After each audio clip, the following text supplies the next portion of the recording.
নমস্কার, আজকের লাইভে স্বাগত জানাই। আজকের লাইভের বিষয় অবশ্যই প্রথমে সিধু, ক্রিকেটার, আমাদের দেশের জাতীয় দলের এক সময়কার ধোঁয়াধার ব্যাটিংয়ের জন্য বিখ্যাত ক্রিকেটার নবজিৎ সিং সিধু। তিনি একটা বিতর্কে জড়িয়ে পড়েছেন। তার সেই বিতর্কের মধ্যে আমরাও আছি, মানে আমাদের মতো যারা চিন্তা ভাবনা করি, প্রকৃতি নির্ভর পন্থার কথা বলি, তারাও জড়িয়ে গেছি প্রত্যক্ষ বা পরোক্ষভাবে।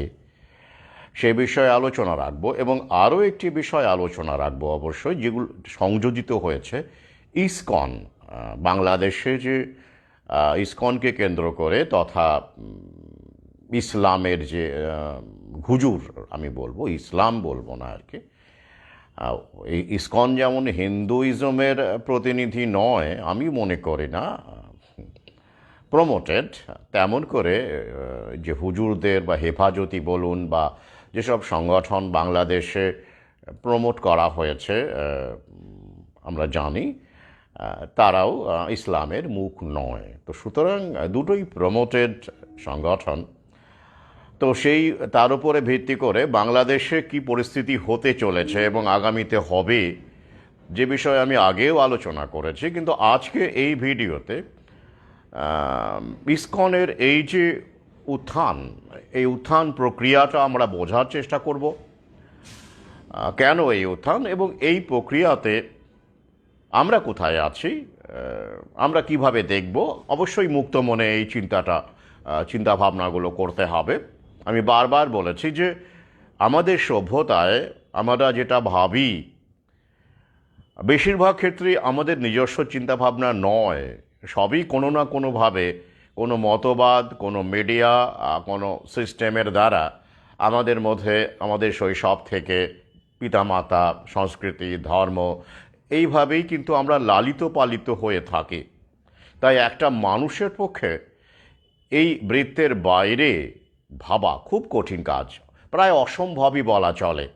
তাই আমরা কি করতে পারি, এই প্রোস অ্যান্ড কনসগুলো এবং কেন ঘটছে, কেন ঘটানো হচ্ছে, কি উদ্দেশ্যে ঘটানো হচ্ছে, এই ব্যাপারগুলো একটু বোঝার চেষ্টা করতে পারি মাত্র।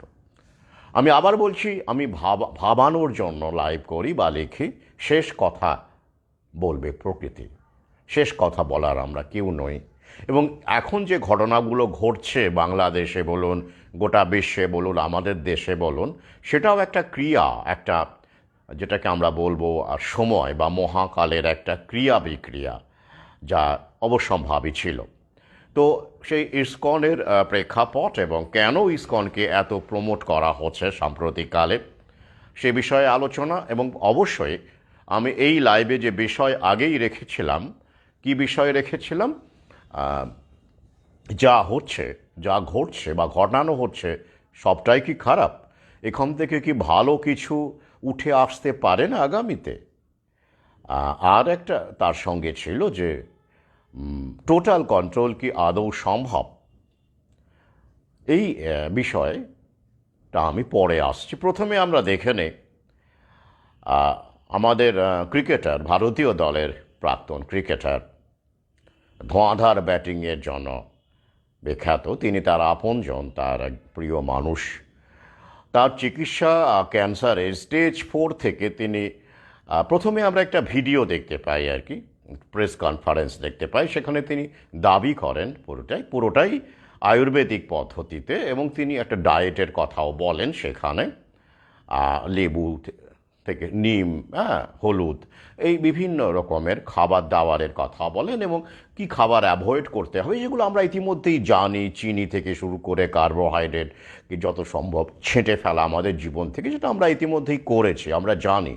আমার সহযোদ্ধারা আমার পাঠক যারা রয়েছেন, তারা তাদের দৈনন্দিন জীবনে এই খাবারগুলো বা খাদ্য যে বিধিগুলো আছে, অনেকেই মেনে চলার চেষ্টা করেন। এগুলো আমরা জানি।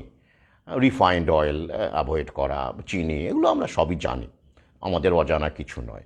কিন্তু প্রশ্ন হলো, যেটা আমরা পরে দেখলাম, যেটা আমি আশঙ্কা করেছিলাম এবং আমার সহযোদ্ধারা আশঙ্কা করেছিলেন যে প্রথম যে ভিডিওতে তিনি দাবি করেছিলেন সেখানে এই খাদ্য, যেটা আমরা বলি খাদ্যই ঔষধ, হিপোক্রেটিস স্বয়ং বলেছিলেন, মডার্ন মেডিসিনের প্রতিষ্ঠাতা আদি পিতা হিপোক্রেটিস স্বয়ং বলেছিলেন যে let food be the only medicine, খাদ্যই আপনার একমাত্র ঔষধ হোক। তো আমাদের আয়ুর্বেদ বলুন, নেচার কিওর বলুন, যেভাবেই ডাকুন না কেন, এবং শুধু তাই নয়, আপনি যদি ইসলামী চিকিৎসা পদ্ধতি বা গোটা বিশ্বের আমাজনের ট্রাইব থেকে শুরু করে সর্বত্র যদি আপনারা দেখেন আদিম চিকিৎসা পদ্ধতি, সেগুলো কিন্তু খাদ্যের উপর ভিত্তি করে গড়ে উঠেছিল। অর্থাৎ অসুখ হলে কি খাবেন কি খাবেন না, এই ব্যাপারটা কিন্তু ছিল। তো যাই হোক, তো সে সিধু দাবি করেছিলেন যে হ্যাঁ, এই ভিত্তিতেই যখন ডাক্তাররা বলেছিল যে 3% চান্স আছে বা 10%, বিভিন্ন রকমের বিষয় ডাক্তাররা বলছিলেন যখন, যে সেরে ওঠার চান্স নেই বললেই চলে, 3% কোনো ব্যাপারই না, সেই পর্যায়ে স্টেজ 4 ক্যান্সার থেকে তিনি তার আপনজনকে ফিরিয়ে নিয়ে এসেছেন 40 দিন বা 41 দিনের মাথাতে তিনি এটা সম্ভব করতে পেরেছেন। এবং তিনি নিজে রিসার্চ করে এই খাবারগুলো, এই খাদ্যগুলো তিনি খাদ্য তালিকা তৈরি করেছেন এবং আপনজনকে দিয়েছেন, এবং সে আপনজন, তার প্রিয় মানুষ, সেটাকে অনুসরণ করে সুস্থ হয়েছেন। এটাই ছিল সংক্ষেপে প্রথম যে ভিডিও ভাইরাল হয়েছিল তার বিষয়। কিন্তু আমরা আজকে যে ভিডিওটা দেখলাম, যেটা খুব প্রত্যাশিত, সেখানে উনি তারপরে কি হলো, ব্যাপক রকম চাপ তৈরি হলো, বিশেষ করে টাটা ক্যান্সার রিসার্চ সেন্টার থেকে শুরু করে বড় বড় ডাক্তার, তাবর মডার্ন মেডিসিনের ডাক্তার, যারা কখনো, আমার জানা নেই এরা কখনো এই যে করোনা ভৌভবের পার্শ্ব প্রতিক্রিয়া নিয়ে মুখ খুলেছেন কিনা, প্রতিবাদ করেছেন কিনা, রে করে উঠেছেন কিনা, কোভিশিল্ডের বিরুদ্ধে, সেরাম ইনস্টিটিউটের বিরুদ্ধে, বিল গেটসের বিরুদ্ধে কখনো তারা আওয়াজ তুলেছেন কিনা আমরা জানি না। অথচ এই বিষয়ে যথেষ্ট তথ্য আছে, মেইন স্ট্রিম মিডিয়াতেই আছে, যে বহু মানুষ হার্ট অ্যাটাক, ব্রেন স্ট্রোকে চলে যাচ্ছেন, আগামীতেও যাবেন, বিভিন্ন রকম রোগ বেড়েছে। এবং এই যে বিষয়গুলো, সেগুলো কিন্তু তাঁদেরই মডার্ন মেডিসিনেরই চিকিৎসক যারা বিশ্ব অন্য দেশে থাকেন, আমাদের দেশে সবাই তো দালালি দেখতে পাচ্ছি, তো তাঁরা কিন্তু বারবার করে সেই সব দেশে প্রতিবাদ করে জানাচ্ছেন। এবং এই যে করোনা ভৌভবের পার্শ্ব প্রতিক্রিয়া, আমি বলি ক্রিয়া, যে কত ভয়ঙ্কর, সে ব্যাপারে তারা সরব হয়েছেন। তো এই বিষয়ে আমাদের এই যে ডাক্তারেরা যারা এখন ব্যাপকভাবে উঠে পড়ে লাগলেন, প্রতিবাদ করলেন যে এরকমভাবে বলা যায় না, এইসব প্রাকৃতিক খাবার দাবার বা নিমের পাতা খেলেই, হলুদ খেলেই ক্যান্সার ভালো হয়ে যাবে, এটা এসব বলা যাবে না, এরকম একটা চাপ তৈরি হয়েছে, বোঝাই যাচ্ছে। কারণ সাম্প্রতিক যে ভিডিওটি আমি দেখলাম, খবরে যেটা দেখা গেল, তাতে করে উনি তাই বলছেন, যা কেমোথেরাপি চলেছে, অবশ্যই সবই চলেছে, রেডিয়েশন চলেছে, পাশাপাশি তিনি খাবার দাবারের ব্যাপারটাও তিনি মেনটেন করেছেন। এভাবেই দুটো মিলিয়েই সুস্থ হয়েছেন তার আপনজন। ব্যাস, বয়ান বদলে গেল তো। তাহলে প্রথম ভিডিওতে তিনি বললেন না কেন কেমোথেরাপির কথা, বা এই দুটো এক পাশাপাশি চলেছে, তিনি তো বললেন না। হ্যাঁ, এটা অবশ্য ইঙ্গিত ছিল যে নিশ্চয়ই, যে তিনি 3% চান্স আছে মানে কি, তাকে ডাক্তাররা, মডার্ন মেডিসিনের ডাক্তার দেখেছে তার আপনজনকে, কোনো না কোনো ট্রিটমেন্ট মেথড ফলো তখন তিনি করেছেন। করার পরে যখন দেখা যাচ্ছে যে সবাই বলছেন যে তার আমেরিকা থেকে নাকি তোর রিলেটিভ এসে বলছেন যে 3% বাঁচার চান্স আছে, তো তারপরে তিনি, যেটা আমার মনে হয়েছিল প্রথম ভিডিও দেখে, আমি আপনাদের সঙ্গে শেয়ার করছি, তো এই ধরনের ট্রিটমেন্টগুলো চলার পরেও যখন 3% বাঁচার চান্স বা রিকভারি বলা হচ্ছিল তাকে, তো অবশ্যই সেখানে মডার্ন মেডিসিনের চিকিৎসকরা তার আপনজনকে দেখেছেন, নইলে 3% বাঁচার চান্স, এটা তো আর আয়ুর্বেদিক চিকিৎসকরা বলেননি, মডার্ন মেডিসিনের চিকিৎসকরাই বলেছেন, তিনি সেটাই আমাদের জানিয়েছেন। তারপরে তিনি যখন দেখতে পাচ্ছেন যে কোনো লাভ হচ্ছে না, হতাশার মতো পরিমণ্ডল, হতাশা ব্যঞ্জক পরিমণ্ডল, তখন তিনি এই ডায়েটগুলো একটা এক্সপেরিমেন্টের স্তরেই তার আপনজনের ওপর প্রয়োগ করেন বলে আমার মনে হয়, আমার এটা বিশ্লেষণ।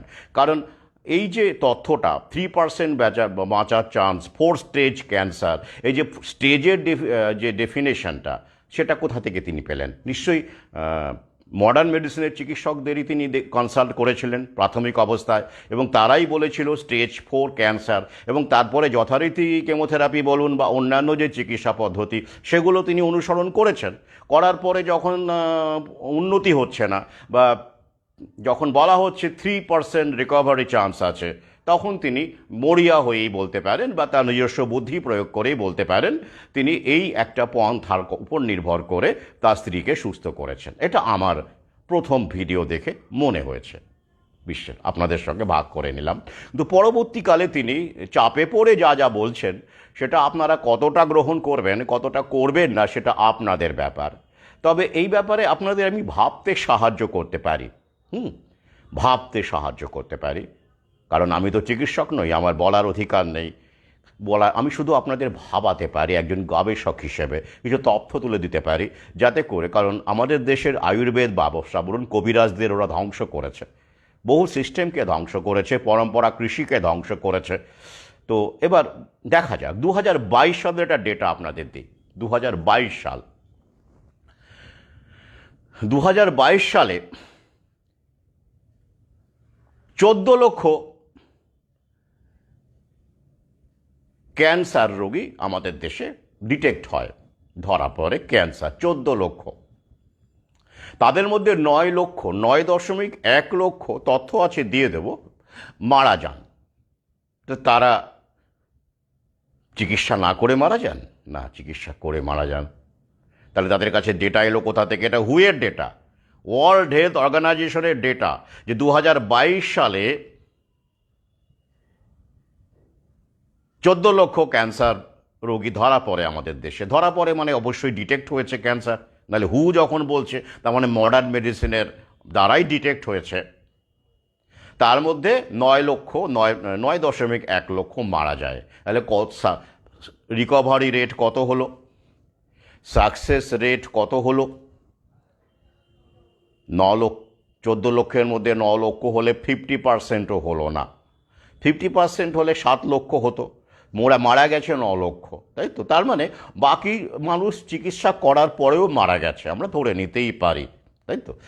আমরাও তো দেখতে পাই চিকিৎসা করে, আমার পরিচিত অনেক মানুষ ক্যান্সারের চিকিৎসা করেও মারা গেছেন, বহু মানুষ। মাঝখান থেকে কারো 40 লাখ, কারো 50 লাখ, কারো 60 লাখ ব্যয় হয়েছে, কিন্তু মারা গেছেন। এখানেও তথ্য তাই বলছে যে 14 লাখের মধ্যে 9 লাখেরও বেশি মানুষ মারা গেছে। তাহলে যদি সত্যি সত্যি এফেক্টিভ হয় কেমোথেরাপি, 1909 সালে যেটা আবিষ্কৃত হয়েছে কেমোথেরাপি, তো তারপর থেকে ওটা মডার্নাইজ হয়েছে, কিন্তু ওই 1909-এরটাই চলছে আর কি, আধুনিকভাবে একটু এদিক ওদিক করে। তো তাহলে আমার প্রশ্ন হচ্ছে যে, যদি ক্যান্সারের মডার্ন মেডিসিন ট্রিটমেন্ট এফেক্টিভ হয় সবার জন্য, ওখানে বলছে নাকি, ওই যে খবরটা আমি শুনলাম সেখানে নাকি সমস্ত নিম পাতা, হলুদ টলুদ সবার উপরে নাকি সমান এফেক্ট করবে, তার কোনো প্রমাণ নেই, বিজ্ঞানসম্মত প্রমাণ নেই। আমাদের শরীর ভিন্ন ভিন্ন, দেখে নেবেন ভিডিওটা, হ্যাঁ, আমাদের শরীর ভিন্ন ভিন্ন, তাই সবার ক্ষেত্রে এই সব খাদ্য ভেষজ যে সবার সমান প্রভাব ফেলবে তা নয়, বলা যায় না। কিন্তু ভৌ সবার জন্য সমান এফেক্ট ফেলবে। ভ্যাকসিনটা সবার জন্য ভালো, ওইটা কিন্তু ভালো, হ্যাঁ, ওটাও বিজ্ঞানসম্মত। মানে ওদের প্রোডাক্টটা, মানে কি উনি বলছেন কেমোথেরাপি সবার ওপর সমান এফেক্ট পড়বে, রেডিয়েশন সবার ওপর সমান এফেক্ট পড়বে, মানে ওই যে ভিডিওতে বলা হলো আর কি, আমি লিঙ্ক দিয়ে দেবো, শুনে নেবেন, ভাববেন আর প্রশ্ন করবেন যে উনি বলছেন এইগুলো সবার ওপর, আমাদের শরীর ভিন্ন ভিন্ন, তো আমাদের শরীরের মধ্যে কি ঘটছে আমরা জানি না, ভিন্ন ভিন্ন আমাদের শরীর, তাই এইসব ভেষজ নিম পাতা বলুন, হলুদ বলুন, লেবু বলুন, কোনটা কত এফেক্ট ফেলবে কিভাবে আমরা বলতে পারছি না। কিন্তু কেমোথেরাপি হচ্ছে এগুলো পরীক্ষিত, বিজ্ঞানসম্মত, ল্যাবে পরীক্ষিত ক্যান্সারের যে ড্রাগ, এগুলো সবার উপরে সমান এফেক্ট ফেলবে। তাহলে তার কথা অনুসারে বলে বাকিরা এতগুলো মরে গেল কেন, বাকিরা বাঁচলো কেন? তাহলে তো হয় সবাই মরে যেত, সবার ওপর সমান এফেক্ট পড়লো, না সবাই বেঁচে যেত, সবার ওপর সমান এফেক্ট পড়লো। আমি তো সাধারণ মোটা মাথার মানুষ, তাই আমি প্রশ্নটা করি। তাহলে কেমোথেরাপি, রেডিয়েশন যেটা দিয়ে এখন চিকিৎসা করা হয় ক্যান্সারের, তা 14 লক্ষ রোগীর উপর প্রয়োগ করা হলো, তাই তো? তাহলে সবার উপরে যদি সমান এফেক্ট হয়, তাহলে সবাই বাঁচলো না কেন, বা সবাই মরলো না কেন? তার মানে কি এখানেও একটা ব্যাপার আছে, একটা এক্স ফ্যাক্টর আছে। তাহলে আপনি নেবু পানির দোষ দেবেন, হলুদের গল্প করবেন যে না না না, সবার ওপর সমান এফেক্ট তো নাও হতে পারে, তো আপনি তাহলে এটার বেলায়ও মানুন। কি মুশকিল রে বাবা। আচ্ছা, এবারে একটা প্রশ্ন করি আপনাদের। আচ্ছা বলুন, 1909 সালে কেমোথেরাপির যাত্রা শুরু ফার্মা কোম্পানির হাত ধরে। তার আগে মানুষের ক্যান্সার হতো না? তখন কি কর্কট নামটা আমরা শুনিনি? কর্কট রোগ নামটা কি আমরা শুনিনি? শুনেছি তো। ক্যান্সার মানে কর্কট রোগ। আমরা অনেক সাহিত্যে পড়েছি, মারাত্মক কর্কট রোগের কবলে পড়ে প্রাণ ত্যাগ করলেন, মানুষ পড়েছি, তাই তো? আবার এরকম সেরে ওঠার গল্পও জানি আছে। সমস্যা হচ্ছে এটাই যে তাহলে আয়ুর্বেদে কর্কট রোগের চিকিৎসা মানে যখন ধরা পড়তো, তখন কি ডাক্তার মানে যারা কবিরাজ তারা কি হাল ছেড়ে দিতেন যে না কিচ্ছু করা যাবে না, ছেড়ে দাও, সবাই মরে যেত? ব্যাপারটা কি তাই? তা তো নয়। কোনো না কোনো চিকিৎসা একটা তারা করতেন। কেউ কেউ বেঁচে যেত, কেউ কেউ মরে যেত। সবার শরীর যেহেতু সমান নয়, ইমিউন সিস্টেম সমানভাবে কাজ করে না, তাই তো?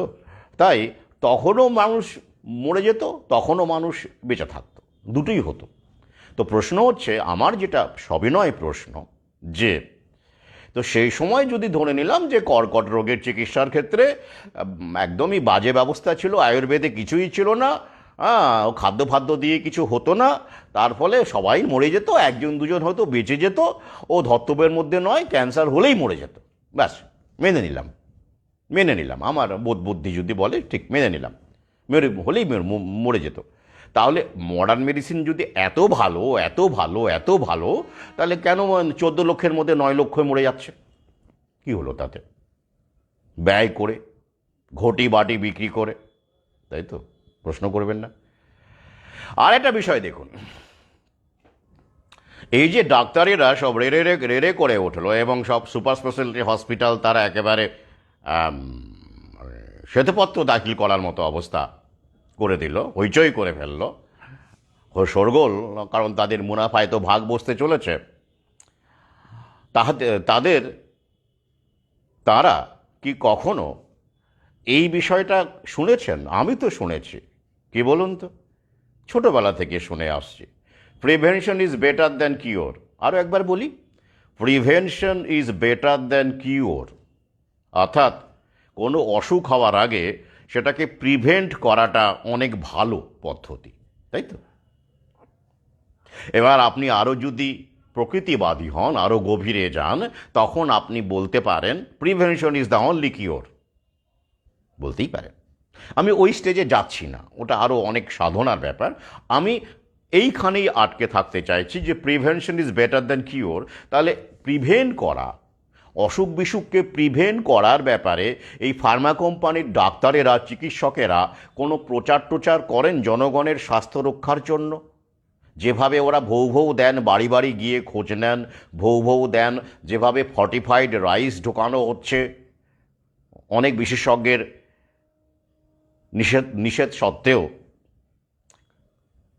যেভাবে আয়রন ট্যাবলেট খাওয়ানো হয়, ফলিক অ্যাসিড দেওয়া হয়, কত কিছু দেওয়া হয়, তো সেই রকম তৎপরতায় কখনো কি এই সব চিকিৎসকের দল, আইএমএই বলুন বা ফার্মা লবিই বলুন, তারা কি কখনো prevention is better than cure এর উপরে ভিত্তি করে কোনো সেমিনার, কোনো প্রচার, বাড়ি বাড়ি গিয়ে আশাকর্মীদের দিয়ে খাদ্যবিধির চার্ট তৈরি করে দেওয়া,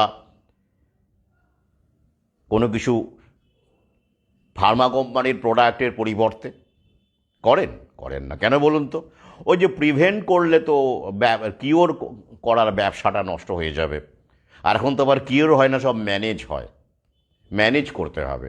ক্যান্সার ম্যানেজ করো, হার্টের প্রবলেম ম্যানেজ করো, ডায়াবেটিস ম্যানেজ করো, জিবিএস ম্যানেজ করো, সব ম্যানেজ করো। ম্যানেজ মানে কি? কিওর হবে না আপনার, ওই মাসে মাসে বা বছরে বছরে একটা খরচ আপনাকে করে যেতেই হবে, ওই মোবাইলের রিচার্জ করার মতো আর কি। তবেই তো ওদের মুনাফাটা নিশ্চিত হবে না, ইনশিওর করা যাবে। তাই এখন কোনো কিওরের গল্প নেই, সব ম্যানেজ করার গল্প, ট্রিট করার গল্প। তো যাই হোক, তাহলে এটা ওরা করেন না, করতে দেখবেন না। কেন? এতে তাদের মুনাফা চলে যাবে। এবং আপনার ছেলেপেলেই, আমাদের তো ম্যাট্রিক্সের মধ্যে পড়ে গেছি, আমাদের ছেলেপেলেই তো যখন টাটা রিসার্চ সেন্টারে চাকরি করে বা এক্সিকিউটিভ হয় বা ডাক্তার হয়, আমরা গর্ব করে বলি উনি টাটাতে আছেন, উনি টাটাতে আছেন, তাই তো গর্ব করে বলি, একটা ব্র্যান্ড নাম তো। তো আমরাই তো আমাদেরকে এইভাবে ম্যাট্রিক্সের মধ্যে ঢুকিয়ে ফেলেছি। অথচ দেখুন, যদি এই খাবারগুলো, হলুদ, রসুন, গার্লিক অত্যন্ত জরুরি, রসুন, নিম, লেবু, এগুলো যদি আপনারা নিয়মিত খান, প্রতিদিন সবকটা খেতে হবে তার ওরকম মানে নেই, একদিন দুদিন গ্যাপ দিয়ে যদি আপনারা খান, ব্যবহার করেন, এগুলো অ্যান্টি ক্যান্সার, এরকম অনেক কিছুর মধ্যেই এই কার্সিনোজেনের বিরুদ্ধে কাজ করে, এরকম অনেক খাদ্য আমাদের আছে। সেগুলো নিয়ে আমাদের কোনো সচেতনতার প্রচারই ওরা করে না। কারণ ক্যান্সারটা হলে ওদের বিলিয়ন ডলারের ইন্ডাস্ট্রিটা অক্ষত থাকে। তো তো তাই এই খাবার দাবারগুলো যেটা আমরা ক্যান্সারের বিরুদ্ধে আমাদের ফাইট করতে পারে, শরীর ক্যান্সারের কোষ তৈরি হতে দেয় না, আটকে দেয়, প্রতিরোধ করে। আপনারা জানেন যে আমাদের শরীরে প্রতিদিনই বেশ কয়েকবার করে ক্যান্সার হওয়ার সম্ভাবনা তৈরি হয়। হ্যাঁ, পটেনশিয়াল তৈরি হয় ক্যান্সার হওয়ার, কিন্তু শরীর সেটাকে রুখে দেয়। কিভাবে রুখে দেয়? আমরা জানতে বা অজান্তে এমন কোনো খাবার খাচ্ছি যা এই প্রতিরোধ করতে সাহায্য করছে আমাদের শরীরকে। তো অবশ্যই। তো এবার জেনে শুনে না হয় সচেতনভাবে এই খাবারগুলো খান, যেগুলো ইতিমধ্যেই আপনারা জানেন এবং আমি বলেছি, বারবার করে বলি, সেটা খান, যাতে করে ফার্মা কোম্পানির কাছে দৌড়তেই না হয়, যাতে করে ওই রকম পরিস্থিতিই না হয়। ওই যে prevention is better than cure, আপনি প্রিভেন্ট করুন, ক্যান্সার হওয়ার যাতে না হয় তার চেষ্টা করুন। সেটা কি ভালো নয়? নাকি হওয়ার পরে আপনি লেবু খাবেন না হলুদ খাবেন না কি খাবেন, এই চক্রের মধ্যে পড়বেন, না কেমোথেরাপি করাবেন নাকি রেডিয়েশন করাবেন, এই চক্রের মধ্যে পড়বেন? সেটা কি একটা অদ্ভুত সিচুয়েশন না, তাই না? তার আগে থেকে যদি আপনারা ওগুলো খান এবং নিজেদের তৈরি করেন, শরীরকে সেভাবে তৈরি করেন, তাহলে তো আপনার এই ধরনের পরিস্থিতি, সিঁদুর মতো পরিস্থিতি তৈরি হবে না। হবে কি? আপনি যদি সেলিব্রিটি হতে হন তাহলে তো সমস্যা, তখন আপনি সত্যিটা বলতে গেলেও আপনাকে চেপে ধরবে, কারণ মানুষ আপনার কথা শোনে, গুরুত্ব দেয় বেশি সেলিব্রিটি বলে, পরিচিত মুখ বলে। যেমন এই কারণে বিগ বিকে দিয়ে করোনা ভৌয়ের বিজ্ঞাপন দেওয়ানো হলো, এখন আবার সিঙ্গলসের বিজ্ঞাপন দেওয়ানো হচ্ছে, আবার এই করোনাকালে ওই ভয় দেখানো হয়েছে, প্যানিকবাজি করা হয়েছে ট্রেনে তার কণ্ঠস্বরকে ব্যবহার করে। কেন? ওরা এইভাবে এই কারণেই সেলিব্রিটিদের তৈরি করে, প্রমোট করে, সেলিব্রিটিদের প্রমোট করে, বানিয়ে বাজার তৈরি করার কাজে ওদেরকে কাজে লাগায় এবং ব্র্যান্ড অ্যাম্বাসেডার করে। এটা চলচ্চিত্রের মাধ্যমেই হোক, ক্রিকেটের মাধ্যমেই হোক, বা অন্য কোনো মনোরঞ্জনের মাধ্যমেই হোক, যে মনোরঞ্জনগুলো স্থূল, যেগুলো আমাদের ভাবতে শেখায় না। কারণ ভাবানোর জন্য যে মনোরঞ্জন, সে অর্থে কিছু নেইও বর্তমান সমাজে, যা আমাদের ভাবায়। তো তার ফলে কি হয়, আমাদের গড্ডালিকা প্রভাবে ভাসিয়ে দিয়ে সেলিব্রিটি বানাতে ওদের সহজ হয়, আর সেগুলোকেই ওদেরকে দিয়ে ওরা কাজে লাগায়। তাই আমি আশঙ্কা করেছিলাম এবং স্পষ্ট কমেন্টে বলেও ছিলাম যে এদের ক্রিকেটারদেরকে বেঁচে থাকতে গেলে সারা জীবন ধরে ক্রিকেট খেলতে পারে না, লাইফস্টাইল তো আছে, কোনো বিজ্ঞাপনের মডেল হতে হয়, কোনো বিজ্ঞাপন প্রমোট করতে হয়, কোনো ব্র্যান্ডকে প্রমোট করতে হয়, নাইলে ওদের চলবে কি করে? চলবে না, লাইফস্টাইল শেষ। তার ফলে বলেইছিলাম যে এটা ঘটবে, এবং অনেকেই আমার সহযোদ্ধারাও বুদ্ধিমান, তারাও বলেছিলেন এটা ঘটবে, এবং তাই ঘটলো।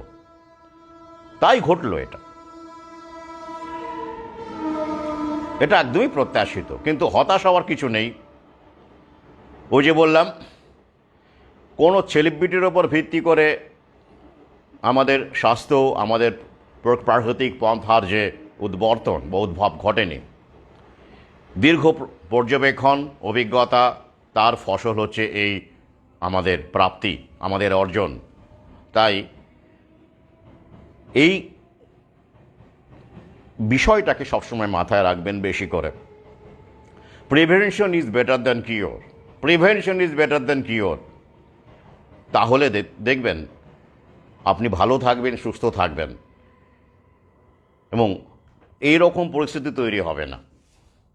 দেখলেন তো, উনি ভিডিওতে বলেছিলেন কোনো কী দাম, লেবুর কী দাম, নিম পাতার কী দাম, এরকম বলেছিলেন। তো মুশকিল, সত্যি তো তাই, মানে খরচ হবে না অথচ আপনি সুস্থ হয়ে যাবেন, তা মানে তার ইউজলেস ইটার্স হয়ে গেলেন আপনি, না ইউজলেস ইটার্স হয়ে গেলেন। সমস্যা এটাই প্রবলেম। ওরা তাই সমস্ত কিছু যেগুলো সহজে হয়, সুলভে হয়, প্রকৃতি থেকে প্রাপ্ত খাদ্যের মাধ্যমে করা যায়, সেরকম বিশেষজ্ঞের সংস্পর্শে থাকলে সেগুলোতে ওদের বিপদ, সমস্যা। এটা এটা কিন্তু শুধুমাত্র যে এই ফার্মা কোম্পানির মানসিকতা তা নয়, জানেন তো, এটা আমাদের রক্তে থাকে, এটা আমাদের মধ্যে থাকে। আমি ছোট্ট একটা উদাহরণ দিই আপনাদের। যেমন ধরুন আপনি ইংরেজি পড়ান বা আপনি অঙ্কটা শেখান, আপনি একজন প্রাইভেট টিউটর, আপনি ফিজ নেন, ধরুন মাসে 800 টাকা বা 1000 টাকা বা 500 টাকা একটা ফিজ আপনি নেন, আপনি ইংরেজি পড়ান, ধরা গেল। এবার আপনি জানেন যে আপনার পাশের পাড়াতে আর একজন ইংরেজি পড়ায়, সে আপনার চাইতে ভালো পড়ায়, এটা আপনি কিন্তু মনে মনে স্বীকার করেন। তার জ্ঞান বা তার কথা বলার ক্ষমতা বা তার বাচনভঙ্গি আপনার চাইতে অনেক বেটার, এবং সে মাসে 300 টাকা দিয়ে পড়ায়, মানে এই কাজটা করে, আপনি কিন্তু জানেন। এইবার যদি সেই টিউটরের কোনো ভালো প্রচার হয় যে না, এত ভালো পড়ায় মাত্র 300 টাকা দিয়ে, ভালো রেজাল্ট করেছে ছেলেমেয়েরা, বাহ, এবার আপনি কিন্তু উঠে পড়ে লাগবেন যাতে করে তাকে ভিলিফাই করা যায়, মিথ্যে প্রমাণ করা যায়। তখন আপনি কি বলবেন? না না, ও তো আমার কাছে পড়তো, ও আমার কাছে পড়েছিল কিছুদিন, আমি পড়াতাম, তারপরে পয়সা করিতে কুলোতে পারেনি বলে ওই টিচারের কাছে গেছে, ভালো রেজাল্ট করেছে, কিন্তু আসলে আমার কাছেই তো যা শেখা শিখে গেছিল। কি ঘটে না এরকম? ঘটে। আমরা অমৃতের পুত্র, গরলের সন্তান, ওটা আমি অ্যাড করলাম। অমৃতের পুত্রটা বলা হয় কেন বলা হয়? সম্ভাবনার জন্য। অনন্ত সম্ভাবনা আছে আমাদের মধ্যে, আমরা ত্যাগ করতে পারি, মানুষের জন্য মরতে পারি, নিজের জীবন দিতে পারি, তাই অমৃতের পুত্র, তাই তো। কিন্তু গরলের সন্তানটা বলা হয় না কেন বলুন তো? বলা হয় না কেন? ও যে সবসময় আমরা মনে করি, বলি, যেটা ভালো সেটা বলো, নেতিবাচকটা বলো না। ভালোটা ভালো ভালো বলতে বলতে বলতে বলতে বলতে বলতে হয়তো সে ভালো হয়ে যাবে একদিন। এই আশা থেকে, এই স্বপ্ন থেকে আমার মনে হয় এই ব্যাপারটা বারবার উঠে এসেছে। নইলে গরলের সন্তান তো মানুষ নতুন হয়নি, নতুন ডেভেলপমেন্ট নয় এটা। হ্যাঁ, সংখ্যাটা বেড়েছে, কিন্তু পাশাপাশি এটাও ঠিক যে গরলের সন্তানরা আছে বলেই অমৃতের পুত্রদের আলাদা করে চিনে নেওয়া যায়। আলো অন্ধকারের খেলা, এটাও প্রকৃতির লীলা, এই সবই আপেক্ষিক। তাই গরলের পটভূমিকায় অমৃতকে আমরা সহজে চিনতে পারি, যেমন করে অন্ধকারের পটভূমিকায় আমরা আলোকে আলাদা করে চিনতে পারি। আমার মনে হয় প্রকৃতি এর মধ্য দিয়েও একটা বার্তা দিতে চাইছে যে সহাবস্থান থাকবে, সৃষ্টি যতদিন থাকবে ততদিনই থাকবে আলো অন্ধকার, অমৃত গরল। কে কাকে খুঁজে নেবে, কে কোন ভূমিকা পালন করবে, এটাই বড় কথা। যাই হোক, খাদ্যবিধি যেগুলো অ্যান্টি ক্যান্সার খাবার আপনারা ইচ্ছে করলে অনেকেই জানেন আমার সহযোদ্ধারা, যদি কেউ আরও জানতে চান আমি জানাতে পারি, কিন্তু এখানে তো এত কথা বলার সুযোগ নেই। তো আরও দু একটা কথা বলে আমি পরের বিষয়ে যাচ্ছি। সেটা হলো, আমি এগুলো বহুবার বলেছি, হ্যাঁ, তবু এখানে বললাম, বাড়িতে ডাইনিং টেবিল থাকলে ছুঁড়ে ফেলে দিন। হ্যাঁ, কোথাও গ্যাসের অতিথি হিসেবে রেস্তোরাঁয় গিয়ে তো আপনি মেঝেতে বসে খেতে পারেন না, কিন্তু বাড়িতে তো পারেন। আমার ডেরাতে, আমি যেখানে যেখানে এতদিন থেকেছি, বাস করেছি, সেখানে কখনো ডাইনিং টেবিলের অনুপ্রবেশ ঘটেনি। মাটিতে বসে, মানে মেঝেতে বসে খান। আর যদি খুবই সমস্যা হয় কোমরে, তাহলে একটা ছোট টুলের ওপর রেখে খান, মাটির সঙ্গে সঙ্গে যেন আপনার শরীরের স্পর্শটা বজায় থাকে। ওটাও একটা ব্যায়াম, ওটাও একটা সুস্থতার অনুশীলন। ডাইনিং টেবিলে খাবেন না, ব্যতিক্রম হতে পারে, কোথাও গেছেন ঠিক আছে, কিন্তু দৈনন্দিন খাবার যেটা আপনারা বাড়িতেই খাচ্ছেন সেটা মাটিতে বসে খান। জল হোক, খাবার হোক, সব বসে খান। এমনকি মলমূত্র ত্যাগও বসেই করুন। যাই হোক, সংক্ষেপে এবার আসছি পরের বিষয়। বাংলাদেশে যা ঘটছে আপনারা জানেন ডেভেলপমেন্টটা। আমি কোটা বিরোধী আন্দোলনের নামে যখন এসব স্বাধীনতার লড়াই শুরু হয়েছিল, আমার অনেক সহযোদ্ধা তখন তাকে সমর্থন জানিয়ে বেশ স্বাধীন হলো বাংলাদেশ। তো ঘটনাক্রমে সেরকম এক সহযোদ্ধা এখনও দেখছেন আমার লাইভটি।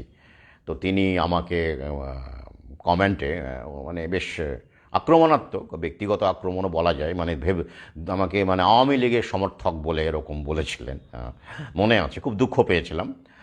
তো তিনি আবার এই স্বাধীন বাংলাদেশের পক্ষে দারুণ দারুণ পোস্ট দিচ্ছিলেন। তো তিনি দেখতে পাচ্ছি এখন তার ছবিটাকে তুলে নিয়েছেন, প্রোফাইল পিকচারটা তুলে নিয়ে ব্ল্যাঙ্ক করে দিয়ে আমার ভিডিওটা দেখছেন। যাই হোক, খুব ভালো লাগছে।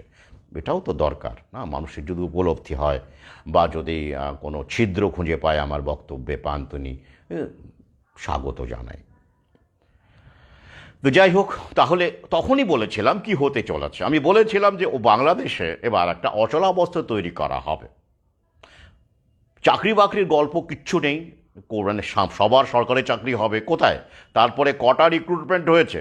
হ্যাঁ, স্বাধীনতা সংগ্রামীদের বলি, চাকরি বাকরির কোটায় মানে মানে কোটা ফোটা থাকবে না, সবার জন্য সমান সরকারি চাকরির সুযোগ কোথায়? কটা রিক্রুটমেন্ট হলো এরপরে? কিন্তু আমরা কি দেখতে পাচ্ছি? হিন্দু মুসলমানের একটা সংঘাত, যেটা ক্ষেত্র আগে থেকেই তৈরি ছিল। তোল্লা দেওয়া হয়েছিল হুজুরদেরকে, নামে মুসলমানদেরকে তোল্লা দেওয়া হয়েছিল। তো সেটা আবার ইসকনকে সামনে এনে মাঠে নামিয়ে এবার কিন্তু ব্যাপারটা অন্যরকম হবে। এতদিন আপনারা অনেক কাফেরের নাম করে হিন্দু টিন্দু তাড়িয়েছেন।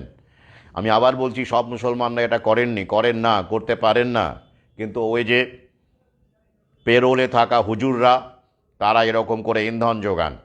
আর ভালো মানুষ তো চিরকালই নীরব। আমার একটি লেখা আছে, ভালো মানুষের নীরবতা, the silence of the good people. তারা সাথে পাশে থাকতে চান না, সেটা হিন্দুই হোক আর মুসলমানই হোক। কিন্তু সমস্যা হচ্ছে, এই যখন আগুনটা জ্বলে তখন তাদের বাড়িঘরও পড়ে। তাই ঘটতে চলেছে বাংলাদেশে। এবারে পরিস্থিতি কিন্তু আলাদা। 71-এর ব্যাপার বা খান সেনা সেই সময় 47-এ তখন যে হিন্দুদের ওপর অত্যাচার হয়েছে, কোনো সন্দেহ নেই। খান সেনারা ব্যাপক অত্যাচার করেছে হিন্দুদের ওপরে, কাফিরদের ওপরে, এবং মুসলমানরাও ছাড় পায়নি তখন সেই সময় যারা স্বাধীনতা সংগ্রামী ছিল। মারাত্মক অত্যাচার, সে তো ভয়ানক। গোটা বিশ্বের ইতিহাসে যত বড় বড় গণহত্যা হয়েছে তার প্রথম দিকেই এই খান সেনাদের অত্যাচার বা এই পাকিস্তান যে অত্যাচারী পাকিস্তানিরা করেছিল সেটা রয়েছে, টপ লেভেলের মধ্যেই রয়েছে। তার পরবর্তীকালে আমরা এখন দেখতে পাচ্ছি যে বাংলাদেশে হিন্দুর সংখ্যা মাত্র কত? 8% হয়ে দাঁড়িয়েছে। তো সেইখানে ইসকনের মতো একটা সংগঠন 8% হিন্দুর দেশে কি করে এমন হয়ে গেল, ফুলে ফেঁপে উঠল? হ্যাঁ হ্যাঁ, এইখানেই আসছি।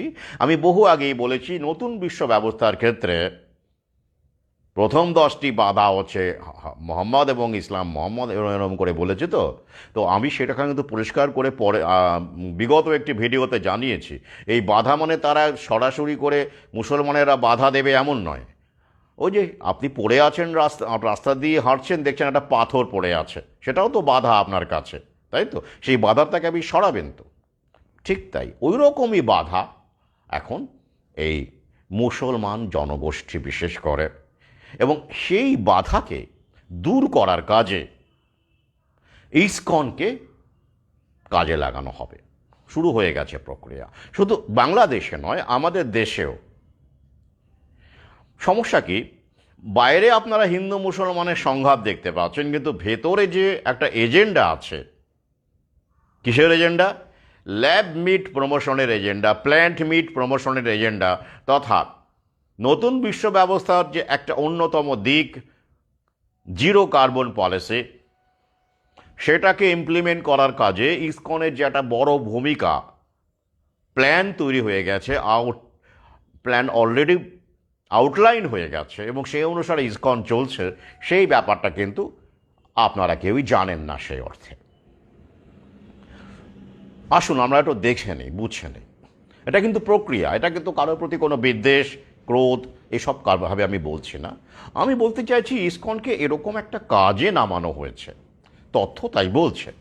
এবং ইসকনের যে কর্মসূচিগুলো আমরা দেখব, তো সেখানেও কিন্তু ওই আমরা এটা দেখতে পাচ্ছি, একটু চোখ কান খোলা রাখলেই দেখতে পাবো। ইসকনের প্রতিষ্ঠা আমরা জানি যে 1966 সালে নিউ ইয়র্কে, মানে ওটা আমাদের দেশের সংগঠন নয়, মার্কিন যুক্তরাষ্ট্রের নিউ ইয়র্ক, পৃথিবীর অর্থনৈতিক রাজধানী সেই সময়, এখনও অনেকটাই। তো সেই নিউ ইয়র্কে আমরা দেখতে পেলাম যে জুলাই মাসে, সম্ভবত 8ই জুলাই, প্রভুপাদ বলে একজন ভদ্রলোক, তিনি ওখানে গিয়ে একটা মানুষের মধ্যে ব্যাপক চেতনা আনলেন। এখানে পারলেন না কেন জানি না, এখানেই তো পারার কথা ছিল, এখানেই তো আমাদের চৈতন্যের দেশ, চৈতন্য বলুন, কৃষ্ণ বলুন, অমুক বলুন, রাধা বলুন, তমুক বলুন, বা তার সমস্ত লীলাভূমি, কর্মভূমি, জন্মভূমি সবই তো আমার এই ভারতবর্ষ। তা উনি ভারতবর্ষে কিন্তু পারলেন না বা করলেন না। কোথায় পারলেন বা কোথায় করলেন? নিউ ইয়র্কে করলেন। একটু ভাববেন না কেন? একটু ভাববেন না কেন নিউ ইয়র্ক, কেন আমেরিকা, কেন হঠাৎ করে উনি সেখানে এত প্রিয় হয়ে উঠলেন কেন? কোনো এজেন্ডা ছিল না তো? হ্যাঁ ছিল। আপনাদের তথ্য সহকারে বলবো, পরে আমি এই প্রসঙ্গটা আবার ঘুরে আসবে, আপাতত বলি। কালচার্ড মিট বা ল্যাব মিটের কথা প্রথম বলেন রাষ্ট্রনায়ক হিসেবে প্রথম বলেন উইনস্টন চার্চিল, আর ইন্ডাস্ট্রিয়ালিস্ট হিসেবে প্রথম বলেন, মানে বিলিয়নিয়ার হিসেবে প্রথম বলেন হেনরি ফোর্ড। হ্যাঁ, 1932 সালে বলেন।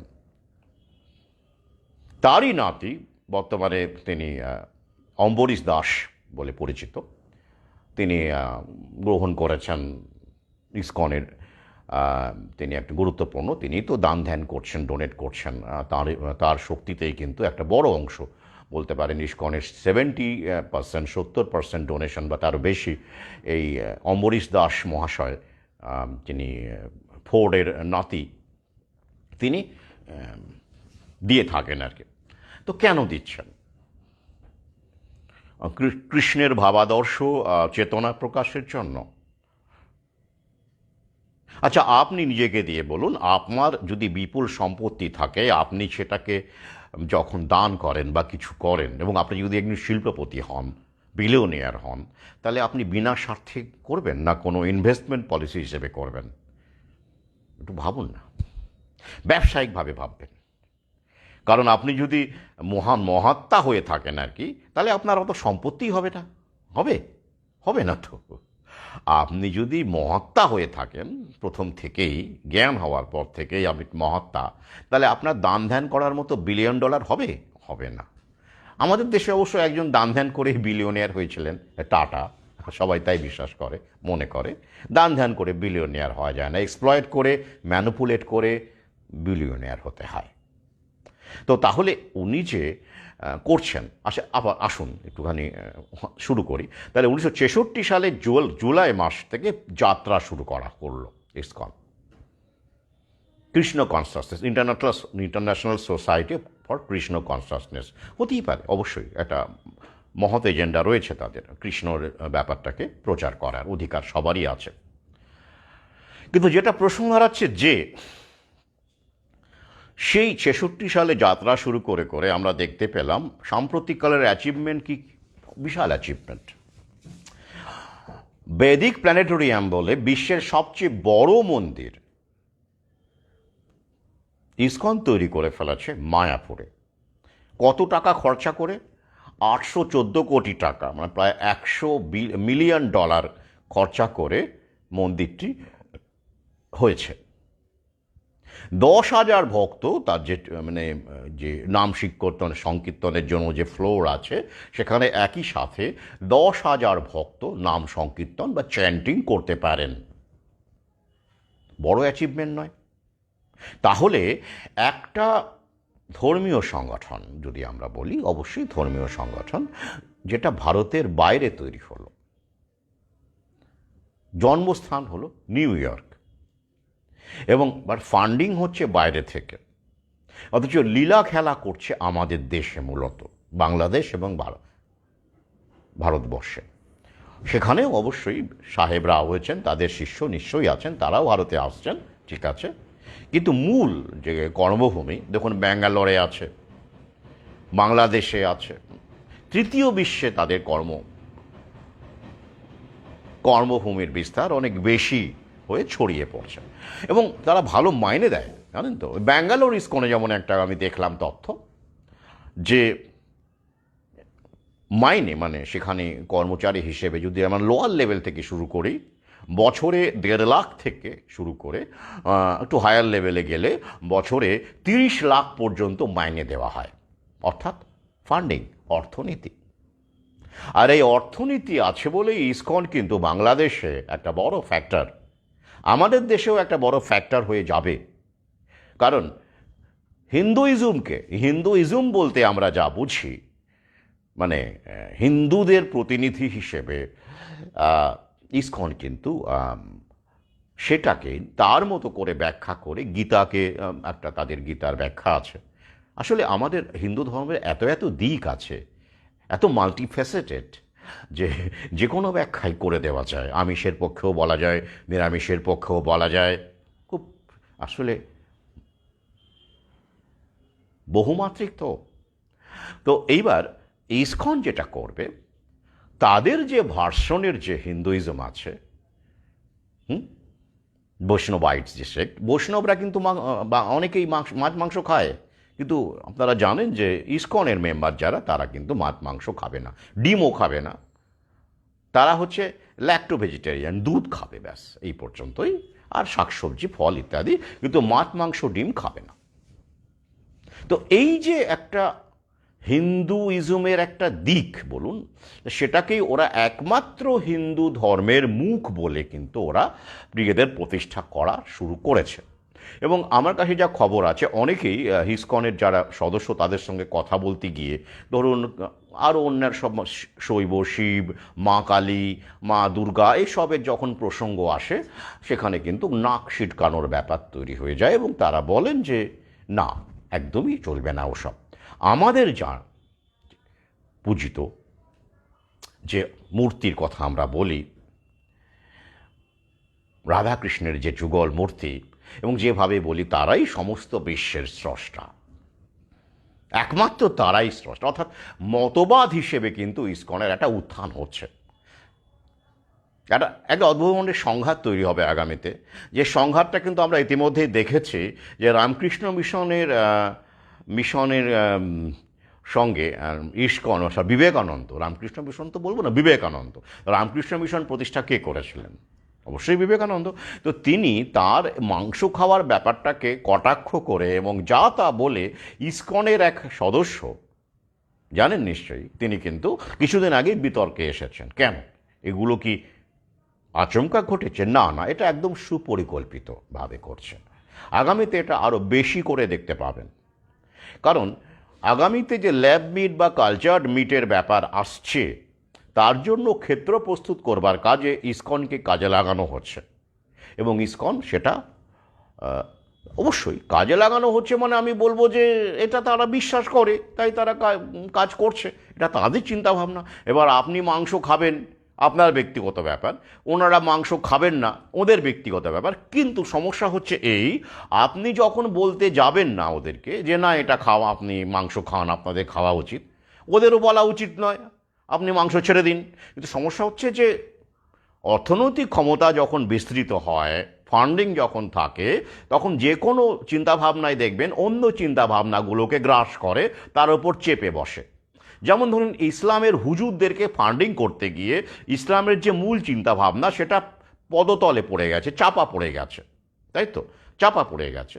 তো একই রকমভাবে এই যে হিন্দু ধর্মের যে বহুমাত্রিকতা আছে, বহু বহু মুখ আছে, আমিষ আছে, নিরামিষ আছে, সব রকমই আছে। তো যেহেতু অর্থনৈতিক জায়গাটা, ফান্ডিংটা এখন ইসকন বেশি পাবে বিলিয়নিয়ারদের সৌজন্যে, তাই অন্য ধারাগুলোকে উপেক্ষা করা হবে, অপমান করা হবে, নিকৃষ্ট বলা প্রমাণ করবার চেষ্টা করা হবে, এবং ইসকনের মতবাদী যে একমাত্র সত্য গোটা বিশ্বে, সেটাই প্রমাণ করার চেষ্টা করা হবে, এবং সে প্রক্রিয়া শুরু হয়েছে। এখন যেটা প্রশ্ন, আসুন আমরা একটু দেখে নিই, এই যে আমি কথাটা বললাম এর মধ্যে কতটা যৌক্তিকতা আছে। এই যে ল্যাব মিটের ব্যাপারে বা কালচার্ড মিটের ব্যাপারে ফোর্ড না হয় 1932 সালে এটার কথা সমর্থন করেছিলেন, সেটা তো অনেক আগেকার কথা, কিন্তু এখন তো 2024 সাল। তো সেই ক্ষেত্রে কেন এটা বলছি আমি?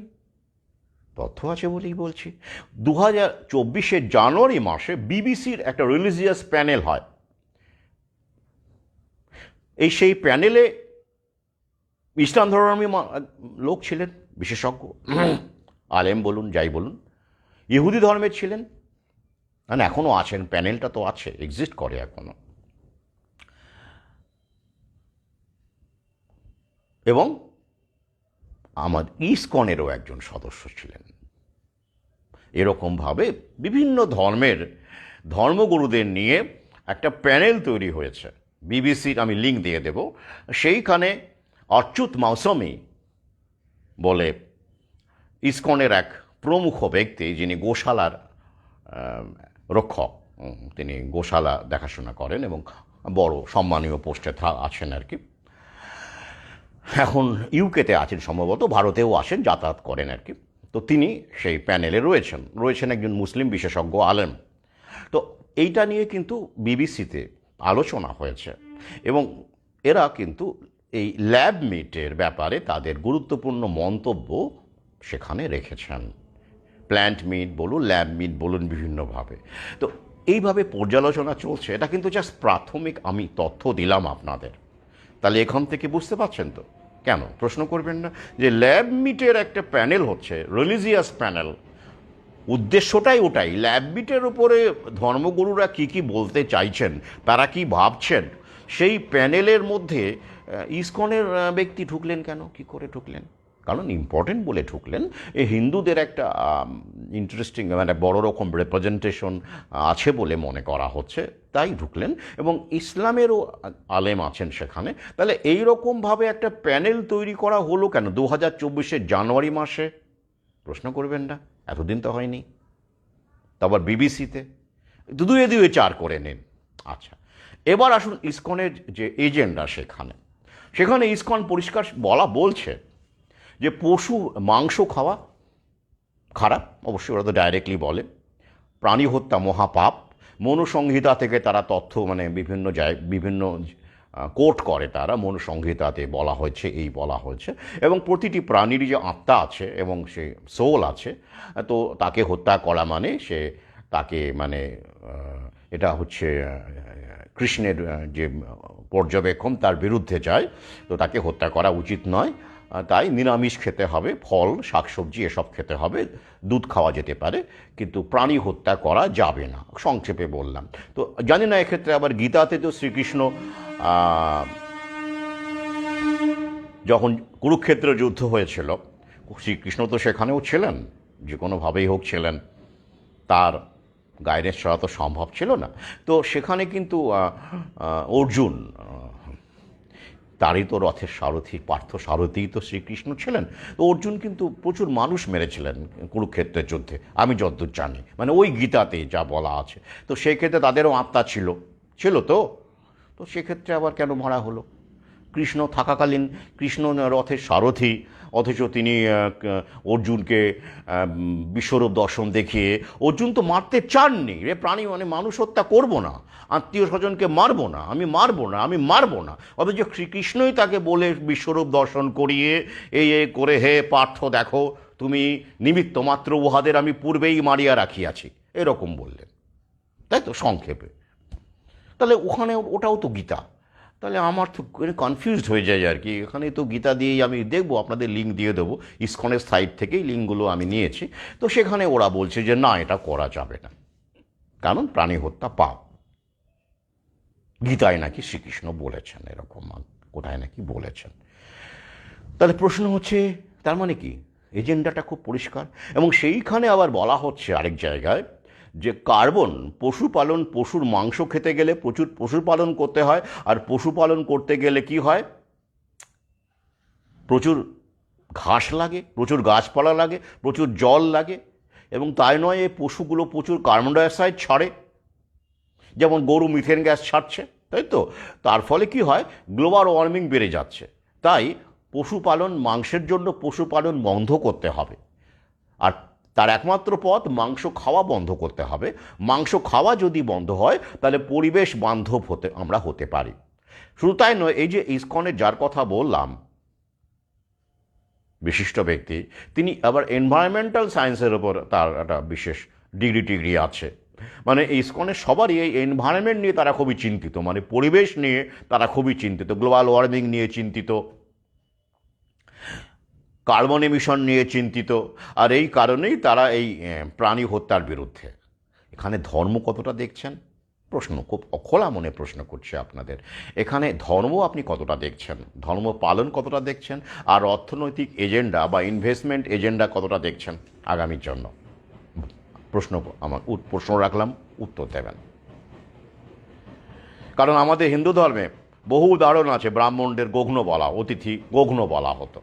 তাই মানে রামচন্দ্রকেও যখন তিনি মিথিলায় ছিলেন, ঘরধনু ভঙ্গ করেন, একটু ছোটোবেলায় দাদুর কাছ থেকে শোনাম, পরবর্তীকালে পড়েওছি, সেখানেও কিন্তু এই বৎসেতর হত্যার কথা বলা হয়েছিল। অর্থাৎ বাছুর হত্যা, তার মাংস রামচন্দ্র খেয়েছিলেন, এমনটাই তো বলে। তো তাহলে সেখানে আমাদের ধর্মে আমিষ নিরামিষের দুটো ধারাই প্রবাহমান। যে যেটাকে গ্রহণ করেছে, এখানে কোনো বাধ্যতামূলক ব্যাপার ছিল না, কখনো কোনো কম্পালসারি ছিল না। অনেক গুরু অনেকেই বলেছেন খাদ্য নিয়ে কোনো সমস্যা নেই, মাছ খাও, মাংস খাও, তুমি ঈশ্বরের কাছাকাছি যেতে পারবে, ঈশ্বরকে ডাকো, এটাও বলেছেন। আবার কেউ কেউ বলেছেন যে না, নিরামিষ খেতে হবে। কিন্তু এই চাপিয়ে দেওয়ার ব্যাপারটা কেন আসছে হঠাৎ করে নয়, এটা পরিকল্পিতভাবে আসছে। অর্থাৎ যারা মাংস খায়, মাছ খায়, তাদেরকে হেয় করার একটা, এবং তাদেরকে নস্যাৎ করে তাদের খাদ্যের ওপরে নিয়ন্ত্রণ আনার একটা পরিকল্পনা কিন্তু এসে গেছে। এবং এই কারণে শুধু ধর্মকে দেখলে চলবে না, এখানে এইটাকে দেখতে হবে। আর ব্যাপক ফান্ডিং আসছে। এই যে রেস্তোরাঁ, ইসকন যে রেস্তোরাঁগুলো করে, কেন করে? শুধু ভক্তদের খাওয়ানোর জন্য না, ওটা প্রমোট করা হচ্ছে যে নিরামিষ খাবারও কত ভালো হতে পারে, দেখুন কত সুস্বাদু হতে পারে, কত অসাধারণ হতে পারে। অর্থাৎ নিরামিষকে প্রমোট করা হচ্ছে। করতেই পারেন তারা, তাদের ব্যক্তিগত স্বাধীনতা আছে, কিন্তু আমিষ খেলেই তাদেরকে খারাপ বলা হবে কেন? বিবেকানন্দের বিরুদ্ধে যেভাবে বিষোদ্গার করলেন ইসকনের এক ব্যক্তি কিছুদিন আগে, প্রশ্ন জাগতেই পারে যে তারা তাই করছেন, তাদের উদ্দেশ্য তাই।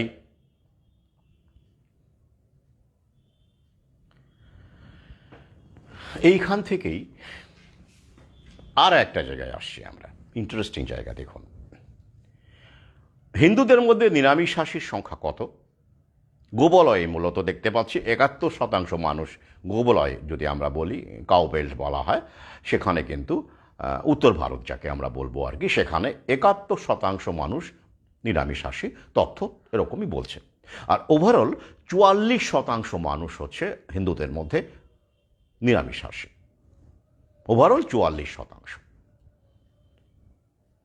গোটা পৃথিবীতে যত হিন্দু আছে তাদের মধ্যে যদি আমরা ধরে নিই 44% মানুষ নিরামিষাশী, আর উত্তর ভারতে 71%। বেশ ভালো কথা। এবারে আসছি ধর্মের যে ভিত্তিতে। হিন্দু তো বললাম 44%, আর মুসলমানের মধ্যে কত শতাংশ নিরামিষাশী? 8% মাত্র 8% নিরামিষাশী ওভারঅল গোটা বিশ্বে। অর্থাৎ তথ্য বলছে মুসলমানদের মধ্যে নিরামিষের বিচারে সংখ্যার দিক থেকে নিরামিষাশী মানুষের সংখ্যা সবচেয়ে কম, আর সবচেয়ে বেশি নিরামিষাশী মানুষ হচ্ছে জৈনদের মধ্যে 92%, 92%, টপ লেভেলে টপ। আর সবচেয়ে কম নিরামিষাশী মানুষের সংখ্যা হচ্ছে ইসলাম ধর্মে 8%। তো সেই রকম একটা দেশে ইসকনের উত্থান, ইন্টারেস্টিং না? হিন্দু ধর্মের এত সেক্ট ছিল, এত দিক ছিল, শৈব ছিল, তো এত এত সব ছিল, তো সেইটাকে প্রমোট না করে নিরামিষটাকে ধরে টোটাল একেবারে নিরামিষ আর কি। ওখানকার যারা শিষ্য মানে সদস্য তারা আমিষ খেতে পারেনি না, পেঁয়াজ রসুন পর্যন্ত না, গার্লিক পর্যন্ত না, কিছুই না, শুধু দুধ, নিরামিষ, শাকসবজি, ফল, পেঁয়াজ রসুন বন্ধ, মাছ মাংস ডিম খাওয়া চলবে না।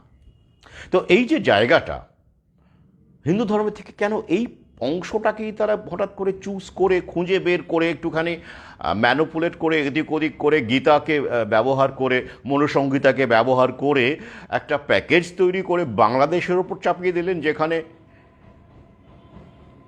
মাত্র 8% মানুষ নিরামিষাশী মুসলমানদের মধ্যে। শুধু তাই নয়, বাংলাদেশে নিরামিষাশী মানুষের সংখ্যার উপর কোনো ডেটা নেই। একজন মানুষ, নামটা ভুলে যাচ্ছি, কি রহমান, তিনি কয়েক বছর আগে, মানে তিনি বাংলাদেশের ভেজিটেরিয়ান সোসাইটির প্রতিষ্ঠাতা। যদি আমার কেউ থাকেন বাংলাদেশের কোনো মানুষ যারা খোঁজ খবর রাখেন, তারা নামটা হয়তো কমেন্টে বলতে পারবেন। বাংলাদেশের যে ভেজিটেরিয়ান সোসাইটি আছে, নিরামিষ সোসাইটি মানে এই ব্যাপারে যে সংগঠন, তার প্রতিষ্ঠাতা হলেন এই রহমান সাহেব। তার ডেটাতে বলছে বাংলাদেশে মাত্র সেই সময় 16 মিলিয়ন মানে এত সংখ্যা মানুষের মধ্যে, মানে 16 কোটি মানুষের মধ্যে নাকি মাত্র 1000 জন নাকি নিরামিষাশী পাওয়া গেছে। এই রকম অবস্থা। তো আমি বুঝতে পারলাম না যে কী রকম, যাই হোক এটা ডেটা বলা যাবে না, উনি হয়তো জাস্ট একটা সার্ভে করেছেন, কিন্তু সেরকম কোনো ডেটা সত্যিই নেই। তো যদি আমরা এটাকেই ধরে নিই যে ইসলাম ধর্মী মানুষের মধ্যে 8% নিরামিষাশী, তাহলে বাংলাদেশের ইসলাম ধর্মী মানুষের সংখ্যাই বেশি, 92%, তাহলে সেখানে মাত্র 8% মানুষ নিরামিষ খায়। তো সেই রকম জায়গায় দাঁড়িয়ে তার মানে কি দাঁড়াচ্ছে, মুসলমানদের 8%, এবং এই 8%-এর মধ্যে বুঝতেই পাচ্ছেন বাকি থাকছে 92% মুসলমান, হ্যাঁ, যারা আমিষ খান এবং ফ্যাক্ট গরু খান, বিফ খান। তো এই রকম পটভূমিকায় ইসকন আবার সেখানে গোশালার রক্ষণাবেক্ষণ করে। গোশালা, ইসকনের দেখবেন প্রচুর গোশালা আছে, মানে যেখানে গরুর দুধ, ওরা আবার দুধটা খাবে, অর্থাৎ গরু পালন হবে, দুধের জন্য হবে, মাংসের জন্য হবে না। তো গরু পালন দুধের জন্য করলে কার্বন ডাইঅক্সাইড হয় না, মানে গরু ঢেকুর তোলে না, মিথেন গ্যাস, কে জানে বাবা এখানে আবার কি বিজ্ঞান বলছে। মানে দুধ দেওয়া গরু মিথেন গ্যাস ছাড়বে না, কিন্তু যে গরুর মাংস খাওয়া হবে সেই গরু আবার মিথেন গ্যাস ছাড়বে। কি সমস্যা বলুন তো? একটুখানি যদি কেউ এখানে থাকেন, ধরুন ইসকনের পক্ষে যদি কেউ কোনো ভক্ত আমার ভিডিও দেখান হঠাৎ করে যদি ভুল করে থাকেন আর কি, ভুল করে যদি দেখেন বা নস্যাৎ করার উদ্দেশ্য নিয়ে দেখেন, বা কোনো পরিবেশবাদী যদি দেখেন আর কি, তাদের একটুখানি আমাকে বোঝাবেন তো যে ইসকন গরু পালন করছে, তারা আবার একদিকে বলছে যে পশুপালন হলে কার্বন এমিশনের বেশি হবে, হ্যাঁ, কারণ গরুর ঢেকুরে মিথেন গ্যাস, গ্লোবাল ওয়ার্মিং বাড়বে। তারা আবার গরু পালন করছে দুধের জন্য, প্রচুর গোশালা আছে তাদের, মানে এত এত দুধ ওদের লাগে। তো তো সেই ক্ষেত্রে গরু মিথেন গ্যাস ছাড়ে না, মানে দুধ দেওয়া গরু পরিবেশপ্রেমী হয় আর কি। আর মাংস খাওয়া, যে গরুর মাংস খাবেন সেটা আবার পরিবেশের বিরুদ্ধে গরু, ভিলেন গরু আর কি। কি সমস্যা বলুন তো? ব্যাপক চিন্তার ব্যাপার আর কি। তো এবার আপনি হয়তো বলতে পারেন যে দুধের জন্য গরুর পালন করলে গরুর সংখ্যাটা কম হবে, আর দুধ এবং মাংস দুটোর জন্যই যদি গরু পালন করি তাহলে সংখ্যাটা বাড়বে। তাই শুধু দুধের জন্য যদি গরু পালন করা যায় বা গরু ছাগলের পালন করা যায় দুধের জন্য, তাহলে মাংসের জন্য দরকার পড়ছে না, তাহলে কমে গেল। অর্থাৎ মানে ওভারঅল যেটা গ্লোবাল ওয়ার্মিংয়ের যেটা কারণ, কার্বন এমিশনটা কমে গেল। ও, এবার যদি বাংলাদেশের মানুষ বলেন যারা আমিষ খান, বা আমরা যদি বলি যারা আমরা আমিষ খাই, আমিষ নিরামিষ দুই খাই আমরা, তো আমরা যদি বলি যে না বাবা তোমাদের দুধ খাবে, তার জন্য তোমাদের কারণ আমরা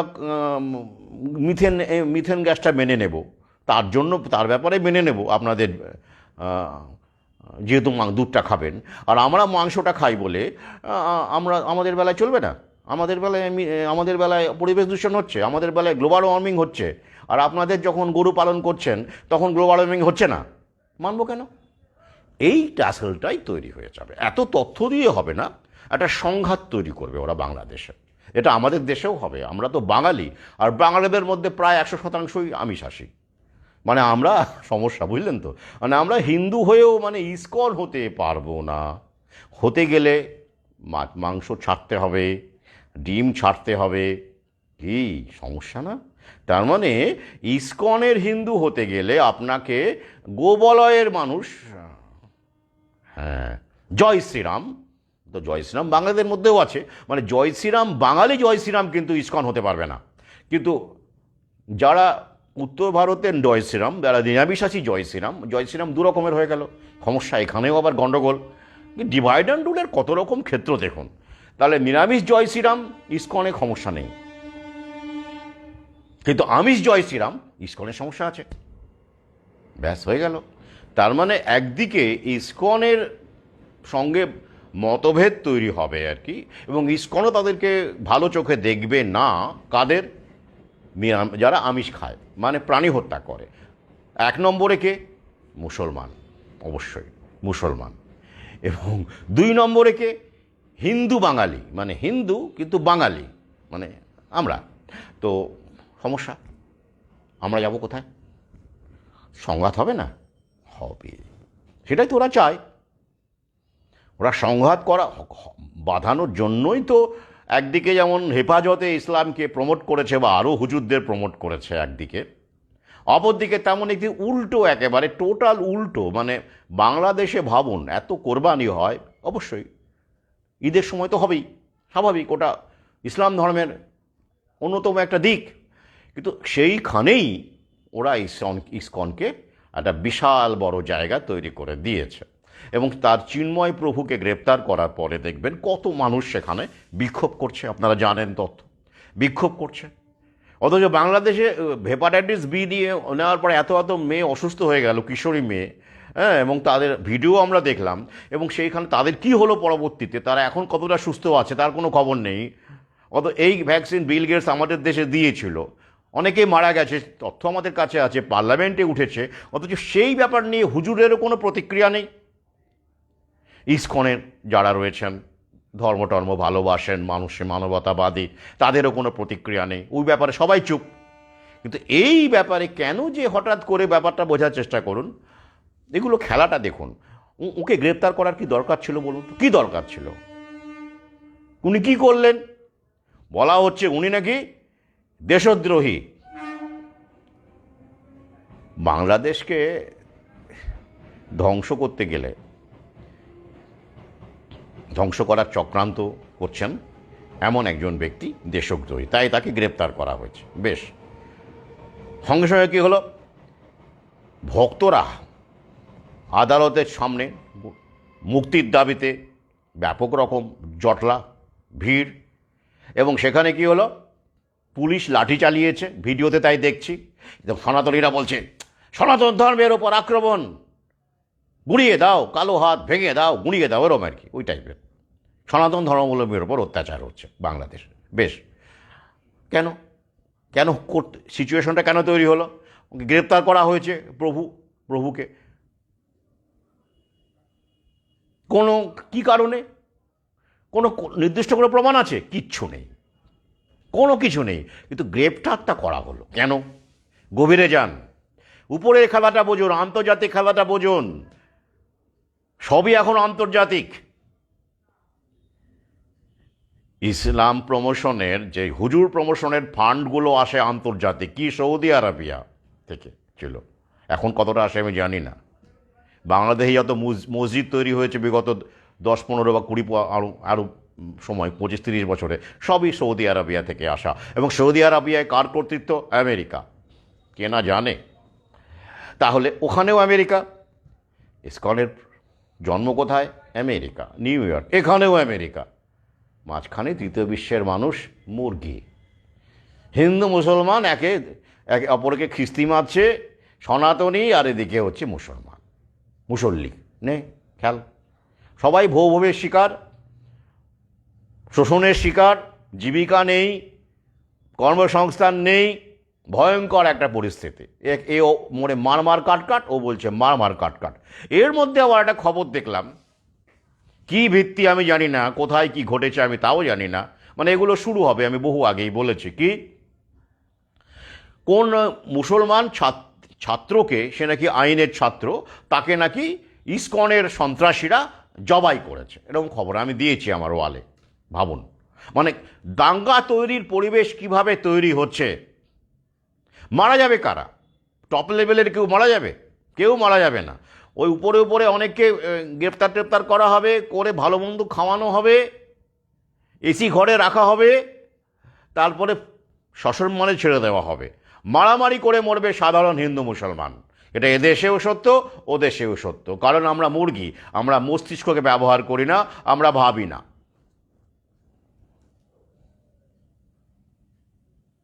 আমরা ভাবতে চাই না, তার ফলে ওরা আমাদেরকে চালিত করে।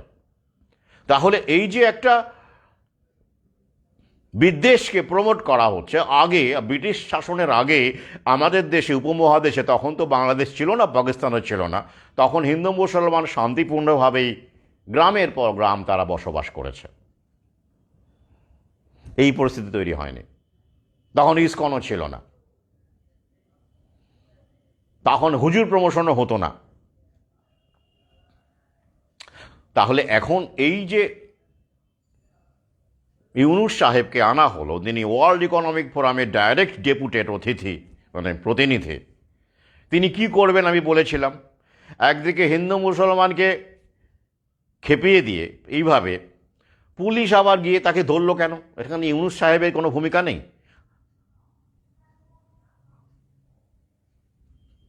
ইসকনের সেই প্রমুখ একজন ব্যক্তিত্ব, তাকে হঠাৎ করে গ্রেপ্তার কেন করা হলো? ইউনুস সাহেব জানেন না? ওনার অজান্তে হয়েছে? নিশ্চয়ই না। কেন করা হলো? কি ভিত্তিতে, কোন যুক্তিতে?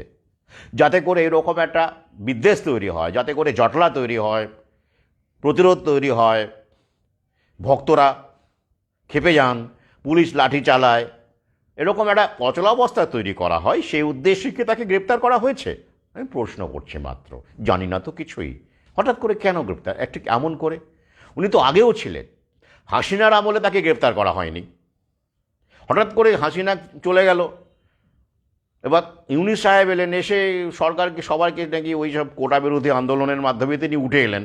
তো এবার উনি কী করছেন না, উনি চাকরি বাকরি তো দিচ্ছেনই না, উল্টে বললেন যে চাকরি মানে দাসত্ব, তার সেটাকে নস্যাৎ করে দিয়ে এখন তিনি এসব ইসকনে ধরছেন, গ্রেপ্তার করছেন।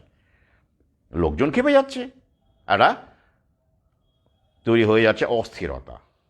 এবার পরবর্তী চ্যাপ্টার কি দেখতে পাবেন, শুনে রাখুন। এবার ইসকন থেকে কি বলা হয়েছে, ভারতের নরেন্দ্র মোদীকে অনুরোধ করা হয়েছে কি, উনি তো আবার হিন্দু কুলশিরোমণি, হিন্দুদেরকে দারুণ ভালোবাসেন, গভীর ভালোবাসেন, এত ভালোবাসেন যে বিল গেটসকে দিয়ে, শ্রীরামের সিঁদুরকে দিয়ে, ওদিকে শ্রীরাম ওদিকে শ্রীরাম, জয় শ্রীরাম জয় শ্রীরাম দিয়ে গুঁজে দিয়েছেন, বউ গুঁজে দিয়েছেন, 2 ডোজ 3 ডোজ করে গুঁজে দিয়েছেন। আর প্রচুর হিন্দু চলে যাচ্ছে, হিন্দু মুসলমান সবাই যাচ্ছে, কিন্তু ওনার তো হিন্দু কুলশিরোমণি, হিন্দুদেরকে তো একটু বেশি ভালোবাসার কথা ছিল, তাই তো? তো হার্ট অ্যাটাক, ব্রেন স্ট্রোক থেকে শুরু করে কী না হচ্ছে, মেইন স্ট্রিম মিডিয়াই জানিয়েছে, বহু মানুষ চলে যাচ্ছে, আমরা দেখতে পাচ্ছি। তো সেই হিন্দু কুলশিরোমণিকে অনুরোধ করেছেন ইসকনের সেই প্রমুখ একজন ব্যক্তি, তিনি স্বয়ং প্রভুই অনুরোধ করেছেন যে বাংলাদেশে এইরকমভাবে হিন্দুদের যে, ইসকন মানে এখন হিন্দুদের আন্দোলনকে, হিন্দুদের যে প্রচার, তাদের ধর্মীয় স্বাধীনতাকে হস্তক্ষেপ করা হচ্ছে, আপনি অবিলম্বে ব্যবস্থা নিন, বাংলাদেশের বিরুদ্ধে কোনো একটা অবস্থান নিন বা কিছু বলুন। শুধু তাই নয়, আমাদের দেশের হিন্দুর যে দলফল রয়েছেন, বিজেপির নেতৃত্ব রয়েছেন, নাম আপনারা জানেন সবারই, তো তারাও বেশ উঠে পড়ে লেগেছেন। সত্যি তো, হ্যাঁ, হিন্দুদের ওপরে, হিন্দু অবশ্যই, উনি হিন্দু, হিন্দুদের ওপরে এরকম অত্যাচার হচ্ছে বাংলাদেশে, জুলুমবাজি, গ্রেপ্তারি, এগুলো কি? প্রতিবাদ হোক, প্রতিবাদ সোচ্চার হোক। আমরা দরকার হলে বর্ডারে অবরোধ করব, সীমান্ত অবরোধ করব, আমরা বাংলাদেশি হাই কমিশনের সামনে গিয়ে বিক্ষোভ দেখাবো। কি না, চাকরি নেই, বাকরি নেই, কিছু নেই। আমি বহু আগেই বলেছিলাম এই খেলাটা খেলবে ওরা। এবং আমাদের যারা নেতা আছে, দলের নেতারা, রাজনৈতিক দল, পলিটিক্যাল পার্টি, তাদের ফান্ডিং করে, ধর্মীয় নেতাদের ফান্ডিং করে জনগণকে ডাইভার্ট করে দেওয়া, তাদেরকে শেষ করে দেওয়া, ধ্বংস করে দেওয়ার জন্যই তারা এই খেলাটা খেলবে, এবং শুরু হয়ে গেছে খেলা, আমি বলেইছিলাম। তাহলে আগামীতে যদি এই রকম চলতে থাকে, ধরুন হিন্দু মুসলমান দাঙ্গা শুরু হয়ে গেল বাংলাদেশে, ওরা সেটাই চাইছে, তাই তো দেখতে পাচ্ছি জায়নের শক্তি, আস্তে আস্তে আস্তে আস্তে এটাকে হাওয়া দেওয়া হবে। তো তারপরে কি হবে? ভারতকে হস্তক্ষেপ করতে বলা হবে। ভারত হস্তক্ষেপ কি আগে করেনি? কি করেছে? তো কোথায়? ওই যে ইন্দিরা গান্ধী হস্তক্ষেপ করেছিলেন পাকিস্তানের বিরুদ্ধে, মনে আছে? মুক্তি ফৌজকে সাপোর্ট দিয়েছিলেন ইন্দিরা গান্ধী, তারপর জগৎ সিং অরোরা, সেই কাহিনী মনে আছে, স্বাধীন বাংলাদেশের জন্ম। তো একবার তো হস্তক্ষেপ করেইছে বাংলাদেশ, অস্বীকার করে তো লাভ নেই, কিন্তু আবার কি হস্তক্ষেপ করবে? হ্যাঁ, এইটা একটা ইন্টারেস্টিং প্রশ্ন। এইবারে পরিপ্রেক্ষিতটা একটু দেখুন। আমি কিন্তু আরেকটা বিষয়ে আলোচনা করতে চেয়েছিলাম, আজকে মনে হয় না সেটা সম্ভব হবে, পরের কোনো ভিডিওতে করব, কারণ ভিডিও দীর্ঘ হয়ে যাবে। এবার প্রেক্ষিতটা দেখুন। সেই সময়ে ছিল কোল্ড ওয়ার, একদিকে সোভিয়েত ইউনিয়ন, তারপর ভারত সেদিকেই ছিল, আর একদিকে মার্কিন যুক্তরাষ্ট্র, নেটোর দিকে ছিল পাকিস্তান। তাই সোভিয়েত ইউনিয়ন বরং আমেরিকার যে কোল্ড ওয়ার, ঠান্ডা লড়াই, তার প্রতিফলন ঘটেছিল এই যুদ্ধে। এবং সেইখানে আমরা দেখতে পেলাম 71-এ ভারত পাকিস্তানের বিরুদ্ধে অবস্থান নিল, পাকিস্তান যেহেতু আমেরিকার পক্ষে, আর সোভিয়েত ইউনিয়ন ভারতকে সাহায্য করলো, সমর্থন দিল, এবং ভারত বাংলাদেশের মুক্তিযোদ্ধাদের পাশে দাঁড়ালো, বাংলাদেশ গঠন হলো। কোল্ড ওয়ারের ফসল, আমি আগেই বলেছি। তো এবারে কি পরিপ্রেক্ষিত? তারপরে আমরা দেখতে পেয়েছি ধারাবাহিকভাবে হিন্দুদের সংখ্যা কমছে কমছে কমছে কমছে, এবং সেইভাবে আমরা দেখেছি যে ইসলামী মৌলবাদকে, যেটা ইসলামের নামগন্ধ যেখানে নেই, মানে সেভাবে দেখতে গেলে একটা বিশেষ সেটকে, ওহাবি সেটকে, ওই মানসিকতাকে বা সালাফি মানসিকতাকে সেখানে প্রমোট করা হয়েছে, জায়নিস্টরাই করেছে, যাতে করে হিন্দু মুসলমানের একটা তিক্ততার সম্পর্ক তৈরি হতে থাকে সেখানে। এবং এই যে বাংলাদেশের স্বাধীনতার লড়াই হলো, ওরা অনেকেই যারা ওখানকার মানুষ বলছে, তো সেটা যে তার মাধ্যমে যে বার্তাটা দেওয়া হচ্ছে বারবার করে, যে আওয়ামী লীগ মানে হচ্ছে হিন্দু, ভারতবর্ষের ভারতপ্রেমী, আর বাকি যারা রয়েছে, খালেদা জিয়া বলুন, অমুক বলুন, বা জামাত বলুন, তারা হচ্ছে সত্যিকারের ইসলাম, বা কেউ কেউ বলছেন পাকিস্তান। তাহলে অনেকেই এখানে বলা হচ্ছে যে বাংলাদেশ আফগানিস্তান হবে না পাকিস্তান হবে, ব্যাপারটা এরকম দাঁড়িয়ে গেছে। অর্থাৎ বিশেষ একটা ইসলামের, যে ইসলাম গাদ্দাফির ইসলাম নয়, সাদ্দাম হুসেনের ইসলাম নয়, কিন্তু যে ইসলামটা অদ্ভুত একটা ব্র্যান্ডেড ইসলাম, যেটাকে ওরা প্রমোট করেছে, তার একটা বিস্তার, চাষবাস বাংলাদেশে করা হয়েছে, যাতে করে ইসকনের মতো একটা আন্তর্জাতিক সংগঠনের মাটি পেতে সুবিধে হয়।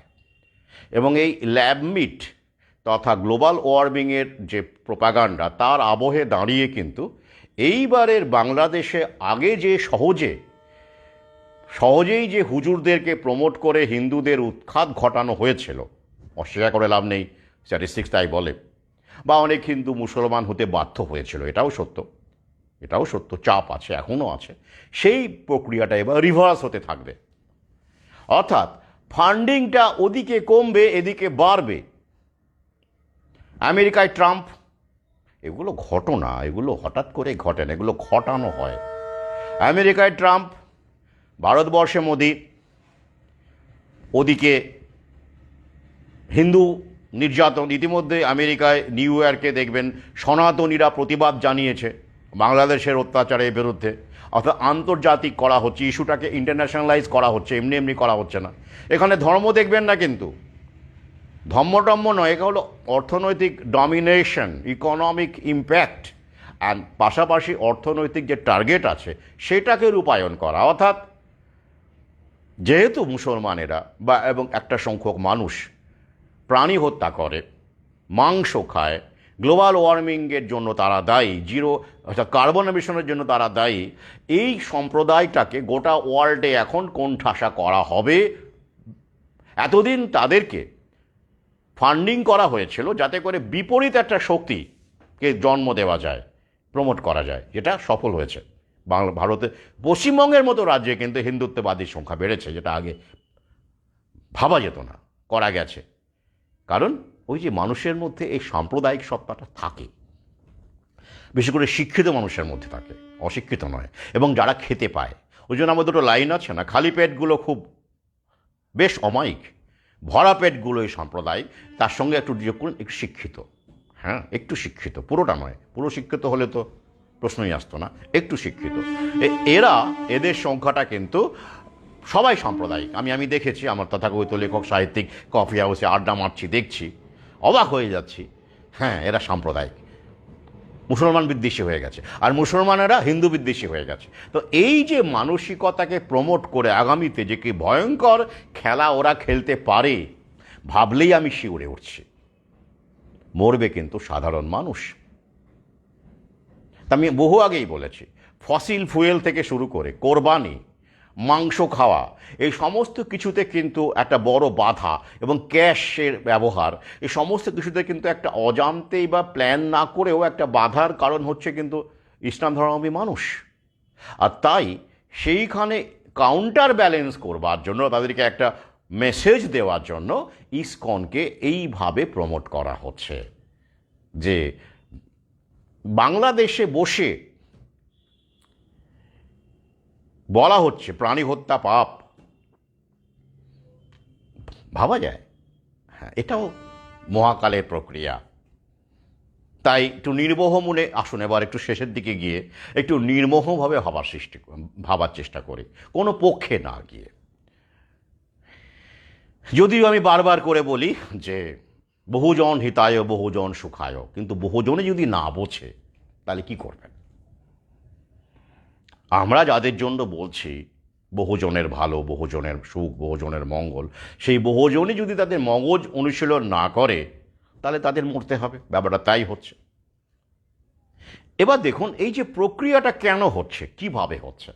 অনেকে বলেন যে হ্যাঁ স্যার, প্রকৃতি কি তাহলে সাধারণ মানুষের বিরুদ্ধে, মহাকাল কি সাধারণ মানুষের বিরুদ্ধে, গরিব মানুষের বিরুদ্ধে, তাহলে ওরাই কেন জয়লাভ করবে? আমি বললাম ওদের জয়লাভটা অনিবার্য ছিল, কারণ ওরা ব্রেন ওয়াশ করে বলেই আমরা ব্রেন ওয়াশড হব। এটা কি আমাদের সৃষ্টিকর্তা বলেছিল যে ভাই যা বলছে চোখ বন্ধ করে প্রশ্ন মেনে নাও, প্রশ্ন করো না? মানুষের তো প্রশ্ন হচ্ছে মগজ কাজে লাগানো, অর্থাৎ অন্য জন্তু জানোয়ারের চাইতে মানুষের মগজ শ্রেষ্ঠতর হতো। তো এই কারণে তো তার প্রশ্ন করা উচিত ছিল, সে তো প্রশ্ন করেনি। আর প্রশ্ন করেনি বলে, বিনা প্রশ্নে সমস্ত কিছু মেনে নিয়েছে বলে তাদের ব্রেন ওয়াশ করা সহজ হয়েছে। ঈশ্বর কি বলেছে ভাই তুমি ব্রেন ওয়াশড হও? নিশ্চয়ই বলেননি। তাই সেই দিকে আমরা এগিয়ে যাচ্ছি। তাহলে এই প্রক্রিয়াটা কি, কোন দিকে? এ ব্যাপারে তো কোনো সন্দেহ নেই যে ইসলাম ধর্মাবলম্বী মানুষের একটা বড় অংশ তারা চাপিয়ে দিয়েছে এক সময়, অন্য ধর্মের মানুষের উপরে তারা চাপিয়ে দিয়েছে, অনেক কিছু চাপিয়ে দিয়েছে, নীতি নিয়ম, ইসলামী তত্ত্বরিকা, ধর্মান্তকরণ, এসব তো হয়েছেই, অস্বীকার করে লাভ নেই। একসময় শাসক দল করেছে, তারা মামুদ করেছে অত্যাচার, তৈমুর লং করেছে, ঠিক আছে, কিন্তু পরবর্তীকালে আন্তর্জাতিক মদতে, সে সৌদি আরবের মদত হোক আর যাই হোক, বা আমেরিকার মদত হোক, হুজুরেরাও করেছে, বাংলাদেশে করেছে, পাকিস্তানে করেছে তো। তখন তারা ভেবেছে বাহ দারুণ দারুণ, আমাদেরকে বামেরা ভালোবাসে, ওই যে বামেদের কেন ওরা প্রমোট করেছিল, মার্ক্সবাদীদের? ওই যে বাম ইসলামিক আঁতাত কেন বলে? এটা জায়নিস শক্তিরই মস্তিষ্কের ফসল। বামকে দিয়ে, মার্ক্সিস্টকে দিয়ে দিয়ে ইসলামকে প্রমোট করে তাদের মানে তাদের পিঠ চাপড়িয়ে একটা পাল্টা স্রোত তৈরি করো, অ্যান্টি ইসলাম অ্যান্টি মার্ক্সিজম স্রোত। ওদের যায় আসে না, ওদের আবার দরকার হলে প্রভুরা তুলে দেবে। তো স্রোত তৈরি করো, করে একটা ডিভাইড অ্যান্ড রুলের খেলাটা খেলতে সুবিধে হবে। তো ওই রকমভাবে দেখবেন বাম ইসলামিক, এ নিয়ে আমার লেখা আছে প্রথম খণ্ডে, প্রমোট করে ওরা, এই হুজুরেরা তখন বুঝতে পারেনি, সেই দৃষ্টি তো নেই, বাহ দারুণ আছি, আমাদেরকে সবাই সেকুলার আমাদের, আমি সেকুলার বলি, আমাদের সাপোর্ট করছে, আমাদেরকে, হ্যাঁ আমাদের ফড়ে আছে, মিডিয়া আমাদের ফড়ে আছে, হ্যাঁ কি দারুণ দারুণ, আমরা যা করছি সব সাপোর্ট করছে, এমনকি টেরোরিস্ট হলেও আমাদের বলছে শহীদ, সন্ত্রাসবাদী হলেও আমাদের শহীদ বলছে, কি মজা কি মজা। এই রকমভাবে তাঁরা ছিলেন, আনন্দেই ছিলেন, বেশ রাজত্বে ছিলেন, এবং অনেক হিন্দুর সম্পত্তি এই হুজুরেরা বাগিয়েও নিয়েছে। আমি আবার বলছি, ইসলাম নামে মুসলমান হয়ে গেছে আর হিন্দু নামে হিন্দু হয়ে গেছে, জায়গাটা আসলে কিছু নেই। এইবার আন্তর্জাতিক জায়নিস শক্তি এদেরকেই তো এতদিন ধরে তোল্লা মেরেছে, এবার জাল গোটাবে। কারণ এতদিন দরকার ছিল বিভেদ তৈরি করার জন্য, বিদ্বেষ তৈরি করবার জন্য, সেটা ঘটে গেছে, এসে গেছে, সম্পন্ন হয়েছে, গোটা বিশ্বে সম্পন্ন হয়েছে। একটু খোঁজ খবর করুন আশপাশের বিভিন্ন দেশে সাধারণ নাগরিকদের প্রশ্ন করে দেখুন, যারা অত গভীরে যায় না, জায়নিস শক্তির নাম শোনেনি, রকেফেলারের নাম শোনেনি, রথস্টাইল্ডের নাম শোনেনি, বারুচির নাম শোনেনি, জেকব শিপের নাম শোনেনি, তাদেরকে বলুন মুসলমান সম্পর্কে কেমন দৃষ্টিভঙ্গি। সবাই 90% মানুষ বলবে, তারও বেশি মানুষ বলবে খুবই নেতিবাচক। ওরা হচ্ছে এই এই এই কি করে হলো? ওই জায়নিস শক্তি হুজুরদেরকে প্রমোট করে এমন একটা ইসলামের ব্র্যান্ডকে তৈরি করেছে, যার মধ্যে উইজডম নেই, প্রজ্ঞা নেই, কিছু নেই, সব শেষ করে দিয়ে এমন একটা সামনে এনেছে লেবাসধারী, যে পাশাপাশি আবার ওরা আধুনিক বিজ্ঞান প্রমোট করেছে, শিক্ষা প্রমোট করেছে, সরকারি চাকরি, কর্পোরেট জব প্রমোট করেছে। এই দুটো একখানা মেরু বানিয়ে দিয়েছে। তার ফলে এই সমাজ, এই ইসলাম মানে হচ্ছে নেগেটিভ, তাই তো? তার মানে একটা মানসিক দূরত্ব তৈরি হয়ে গেছে। তো এরপরে যদি বাংলাদেশ, ভারত বা আন্তর্জাতিক শক্তি নাক গলায়, সরাসরি হোক বা কোনোভাবে হোক, এবং রক্তগঙ্গা বয়ে যায় যেমন করে প্যালেস্টাইনে বয়ে যাচ্ছে। প্যালেস্টাইনে কারা মরছে? ইহুদি মরছে। কটা ইহুদি মেরেছে হামাস? তথ্য দেখে নিন, কত হাজার, সাম্প্রতিককালে কত হাজার প্যালেস্টাইনের অসহায় মুসলমান নারী, পুরুষ, শিশু মারা গেছে, তথ্য দেখে নিন। তাহলে এত এত মুসলমান দেশ, গোটা বিশ্ব জুড়ে 180 কোটি মুসলমান, তারা কি করছে?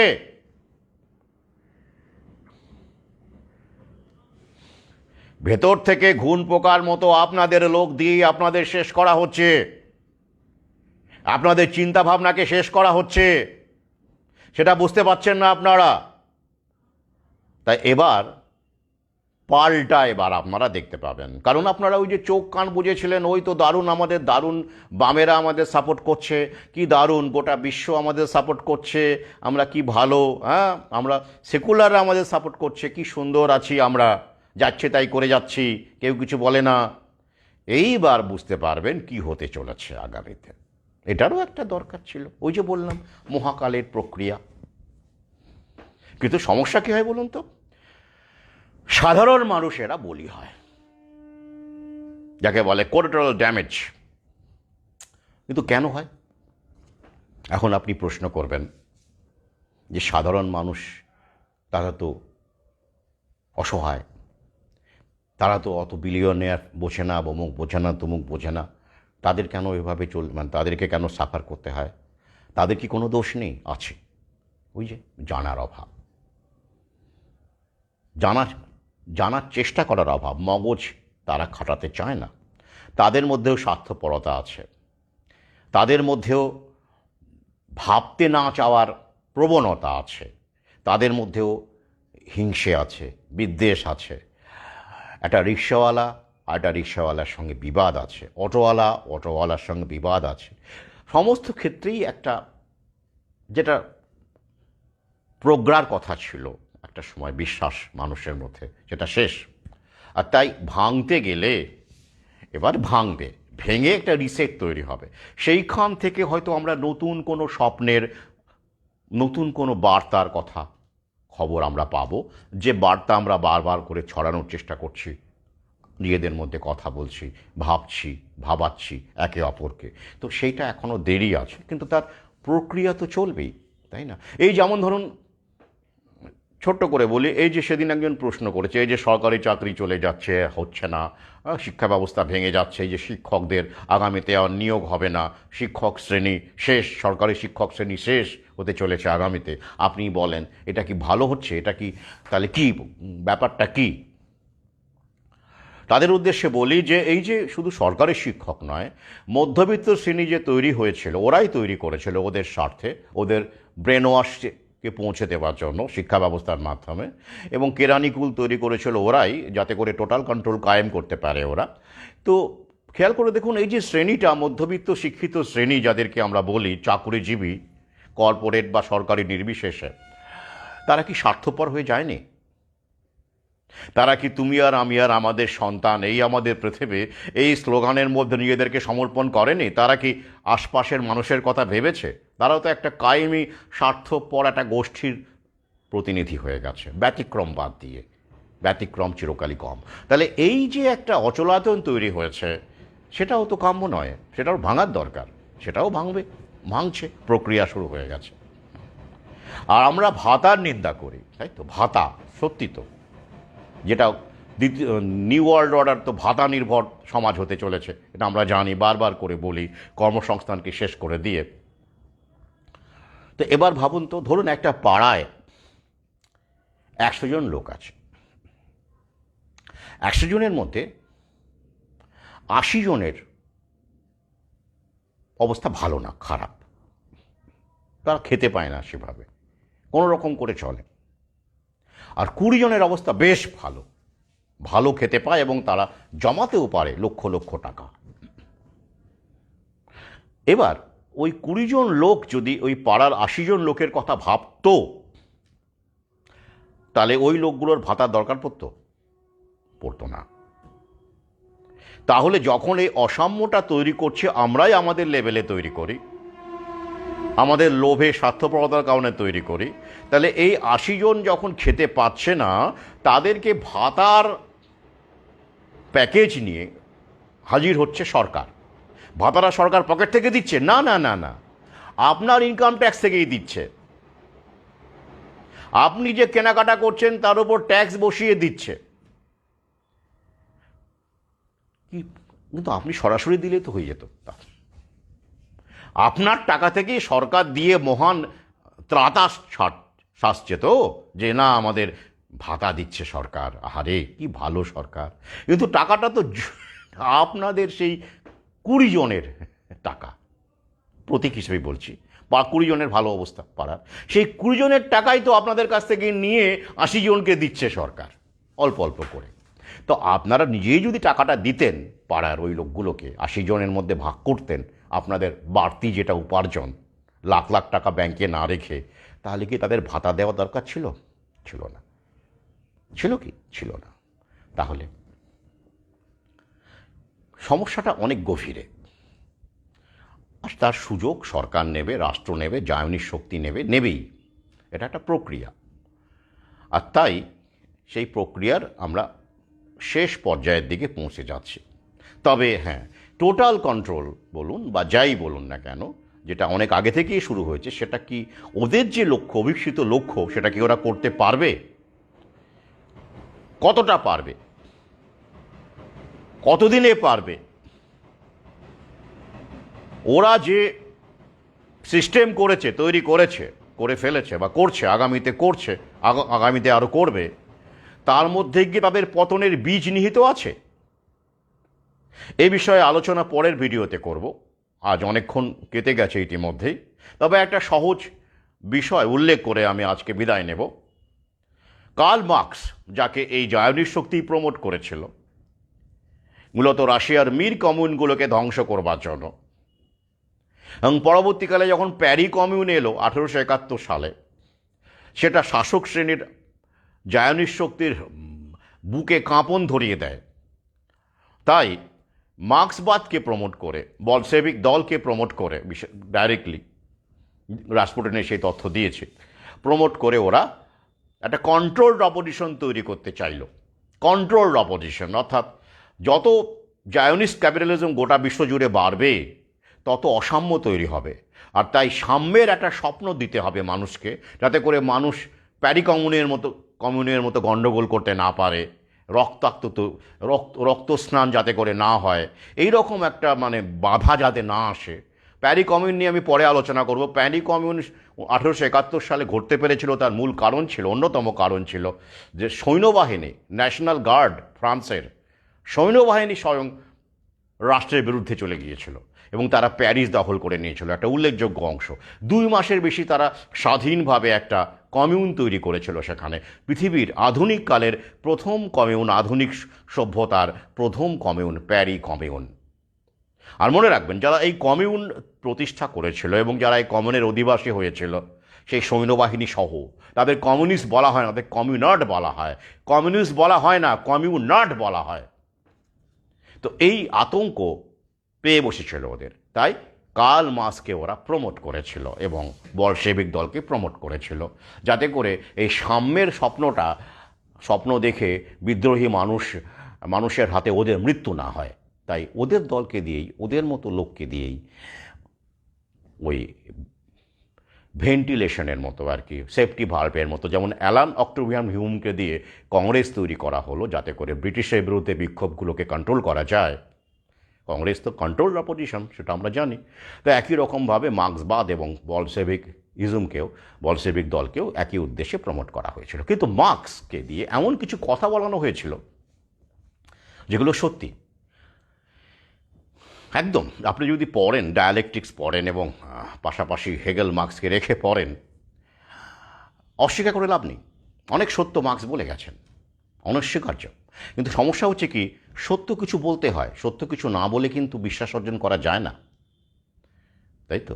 ম্যাকবেথকেও ডাইনিরা কিন্তু সত্য বলেছিল, শেষেরটা বলেনি ভালো করে। প্রথম দুটো এমন সত্য বলেছিল যে ম্যাকবেথ বিশ্বাস করে ডাইনিদের ফাঁদে পা দিয়েছিল। তেমন করেও মার্ক্স কিছু সত্য বলেছিলেন, কিন্তু সত্য আড়ালও করেছিলেন, এবং যে আড়াল করা সত্যগুলো এতটাই ভয়ঙ্কর ছিল যাতে করে মানুষ সেগুলো না জেনে প্রথম 2-1টি সত্যের ফাঁদে পা দিয়েছিল।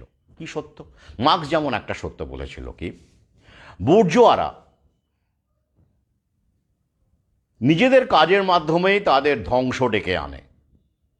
বুর্জোয়াকে, ওই যে শিল্পপতি, যেমন আদানি, আম্বানি, টাটা, বুর্জোয়া মানে কিন্তু এখন মানে মার্ক্স দেবেন এটাই বোঝানো হয়। কিন্তু বুর্জোয়া শব্দটার আসল মানে হচ্ছে নাগরিক, নগরের অধিবাসী বা শহরের অধিবাসীকে বুর্জোয়া বলা হয়, কিন্তু আদি অর্থ। পরবর্তীকালে বুর্জোয়া মানে আমরা বুঝি ক্যাপিটালিস্ট, পুঁজিপতি। তো সেখানে মার্ক্স বলছেন যে পুঁজিপতিরা তারা তাদের কাজের মাধ্যমেই তাদের পতন ডেকে আনে, মানে পতনের বীজ তৈরি করে, বীজ বপন করে। কীরকম? পুঁজিপতিদের টিকে থাকতে গেলে কি চাই? শ্রমিক চাই, ওয়ার্কার্স চাই। তো এই ওয়ার্কাররাই আবার পুঁজিপতির শত্রু। তাহলে এই পুঁজিপতির পতন কারা ডেকে আনতে পারে? এই শ্রমিকরাই পতন ডেকে আনতে পারে বিদ্রোহের মাধ্যমে, বিপ্লবের মাধ্যমে। তাই তিনি বললেন, workers of the world unite, দুনিয়ার মজদুর এক হও, পুঁজিপতিদেরকে দমন করতে হবে। এটা একদম অস্বীকার করার কথা নেই। পুঁজিপতিরা তো নিপীড়ন করে, অত্যাচার করে, এখনও আমরা দেখতে পাচ্ছি হচ্ছে তো। এই যে ভ্যাকসিন বুঝে দেওয়া হলো, এ তো পুঁজিপতিরই অত্যাচার, সরকারকে হাইজ্যাক করে নিয়ে। পুলিশ নামানো হলো, মাস্ক না পরলে পুলিশ মারছে, এটাও তো পুঁজিপতিদেরই অত্যাচার, সরকারকে শিখণ্ডী করে, হাইজ্যাক করে, এটা তো আমরা জানি। কিন্তু অর্থাৎ মার্ক্স কিন্তু এখানে সত্যিই বলেছিলেন। কিন্তু কোনটা চেপে গেলেন? পুঁজিপতি মানে আদানি আম্বানি বলা হলো, টাটা বলা হলো, ঠিক আছে, ফোর্ড বলা হলো, ঠিক আছে, কিন্তু তাদেরকে আসলে তাদের যে গুরু, যারা তাদেরকে মূলধন দেয়, ভেঞ্চার ক্যাপিটালিস্ট, তাদের কথা বলা হলো না, রাকাফেলারের কথা বলা হলো না। মার্কসের সময় রসচাইল্ডের উত্থান ঘটছে, মার্কস একবারও রসচাইল্ডের কথা বলেননি, উল্লেখই করেননি যে রসচাইল্ড হচ্ছে পুঁজিপতিদের শিরোমণি, প্রাণভোমরা, তিনি ব্যাংকিং ব্যবস্থা তৈরি করছেন, তিনি হচ্ছেন গোটা বিশ্বে ইনভেস্টমেন্টের ফাদার অফ ইন্টারন্যাশনাল ইনভেস্টমেন্ট। সেই রসচাইল্ড, চার্লস মেয়ার রসচাইল্ডের কথা একবারও মার্কস বললেন না, তার বিরুদ্ধে একটা কথাও লিখলেন না। কেন? চেপে গেলেন। মার্কস নিজেও ইহুদি ছিলেন এবং রসচাইল্ডের সঙ্গে তার পরিবারের একটা লতায় পাতায় যোগাযোগও আছে। সেই তথ্যও আমি পরবর্তী বইতে তুলে ধরেছি, যেটা বাংলাতে সাহিত্যে, বাংলা কেন ইংরেজি সাহিত্যেও, লেখালেখিতেও খুব আমি কখনো সেভাবে পাইনি কোনো বইপত্রে, কিন্তু হতেও পারে, থাকতে পারে, কিন্তু বাংলাতে তো একদমই নেই, কেউই লিখে নেই, এড়িয়ে গেলেন পুরো। রসচাইল্ডের কথা এলোই না, ব্যাংকিং ব্যবস্থার কথা এলোই না মার্কসের লেখাতে। কেন?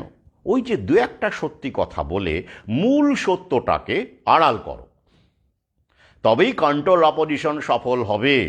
লোকে তো সেটা বুঝবে না। লোকে রসচাইল্ডকে আপনি দেখতে পান, রসচাইল্ড পরিবারের কতবার করে ইন্টারভিউ দেয়, আপনি দেখেন না? আপনি কাকে দেখেন? আদানিকে দেখেন, কাকে দেখেন? টাটাকে দেখেন, কাকে দেখেন? আম্বানিকে দেখেন। রকেফেলারকে কতবার দেখেছেন? বালুচিদের কতবার দেখেছেন? জেকব শিবদের কতবার দেখেছেন? ওরা টিভিতে আসে? দেখবেন না। ওরাই তো নিয়ন্ত্রক, কিং মেকারদের দেখা যায় না, ওরা আড়ালে থাকে। মার্কস চেপে গেছেন, কিন্তু ওই যে সত্যটা বলে গেছেন কি, ওরা ওদের পতন সুনিশ্চিত করে, মানে পতনের বীজ তৈরি করে। ঠিক একই রকমভাবে এই যে নতুন বিশ্ব অবস্থা তৈরির প্রক্রিয়া চলছে, ওরা কিন্তু জেনে বা না জেনে ওদের পতনের বীজ তৈরি করছে আস্তে আস্তে। একটা ছোট্ট উদাহরণ দিয়ে আজকে শেষ করব, পরবর্তীতে আমি এটা নিয়ে বিস্তারিত আলোচনা করব। যেমন ধরুন সোশ্যাল মিডিয়া, ফেসবুক, এটা জুকারবার্গ কেন জন্ম দিলেন? আমাদের ভালো করার জন্য? মোটেই নয়। টোটাল কন্ট্রোলের একটা টুল হিসেবে আপনারা জানেন গাফাম, তাই তো? আমাজন বলুন, এই বলুন, গুগল বলুন, ফেসবুক বলুন, সব মিলিয়ে গাফাম এটা টোটাল কন্ট্রোলের টুল হিসেবে ওয়ার্ল্ড ডমিনেশন এবং এক্সপ্লয়টেশনের কারণে প্রচার এবং ব্রেন ওয়াশের উদ্দেশ্য নিয়েই হয়েছে। তাহলে পুঁজিপতি এরা, কোনো সন্দেহ নেই, ক্যাপিটালিস্ট। তাহলে ওরা ওদের স্বার্থে এই টুলটা বানালো, সোশ্যাল নেটওয়ার্কিং বানালো, কিন্তু এর মধ্যেই আবার দেখুন আমাদের মতো মানুষ জুড়ে গেল, অর্থাৎ পতনের বীজ এখানেই শুরু হলো। অর্থাৎ ওরা একটা লক্ষ্য নিয়ে যখন কোনো পলিসি বানাচ্ছে, ওদের জন্যই বানাচ্ছে, ওদের স্বার্থেই বানাচ্ছে, ওদের ইন্টারেস্টেই বানাচ্ছে, কিন্তু ওরা চাক বা না চাক একটা বাই প্রোডাক্ট তৈরি হয়ে যাচ্ছে, সেটা হচ্ছে পাল্টা একটা স্রোত, পাল্টা একটা শক্তি। এখন আমরা social media tool of exploitation বা ব্রেন ওয়াশ হিসেবে এসেছে, কিন্তু পাশাপাশি আমরাও তো আছি। তাহলে ওরা ওদের স্বার্থ চরিতার্থ করতে গিয়েও প্রকৃতির অদ্ভুত লীলা যে ওদের কবর খোঁড়ার পথও করে দিচ্ছে, আমাদের মতো মানুষ সক্রিয় হচ্ছে। ইন্টারেস্টিং না? এটাই মহাকালের লীলা। আপনি যাই করুন না কেন, আপনি নিজেকে সুরক্ষিত করবার জন্য, নিজের আধিপত্য বিস্তারের জন্য, আপনি চান বা না চান, আপনার ধ্বংসের বীজও কিন্তু প্রকৃতি, মহাকাল আপনার হাত দিয়েই রোপণ করাবে। এই প্রক্রিয়া তো চলেছে, চলবেই। তো একটা ছোট্ট উদাহরণ দিলাম। ঠিক যেমন করে আপনি যখন আপনার সম্পত্তিকে সুরক্ষিত করবার জন্য, নিরঙ্কুশ করবার জন্য কাউকে হত্যা করেন বুলেট দিয়ে, যেহেতু আপনার আধিপত্য আছে, হত্যা করেন, তখন যাকে হত্যা করেন তার সন্তান, তার আপনজন, তার প্রিয়জন যদি আপনাকে হত্যা করা অবস্থায় দেখতে পায় বা জেনে যায়, তার মধ্যে আপনাকে হত্যার বীজ নিহিত হয়, প্রথিত হয় প্রতিশোধ। এমন ঘটনা বিশ্বে বহু আছে। প্রতিশোধ, ভেঞ্জিয়েন্স। অর্থাৎ এক্ষেত্রেও আপনি আপনার আধিপত্য বিস্তারের জন্য যে কাজটি করলেন, হত্যা, তার মাধ্যমেও কিন্তু আপনি বীজ রেখে গেলেন, পুঁতে দিলেন কিসের? আপনার নিজের মৃত্যুর বীজ, প্রতিশোধের সম্ভাবনা, রিভেঞ্জ পোটেনশিয়াল। এটাই অনিবার্য। তো এইভাবে টোটাল কন্ট্রোল কায়েম করতে গিয়ে ওরা একই রকমভাবে আমাদের মতো মানুষের জন্ম দিচ্ছে, যার সংখ্যা বাড়বে আগামীতে। আর তাই একটা অদ্ভুত ট্রাসেল হবে আগামীতে, ইন্টারেস্টিং ট্রাসেল হবে। সেটা আমরা দেখব, চোখ রাখবো, নজর রাখবো। আজ এই পর্যন্তই। অনেকক্ষণ সময় আপনাদের নিলাম এবং আমার নিজেরও সময় দিলাম ভাবানোর স্বার্থে। আসি এখন, শুভরাত্রি।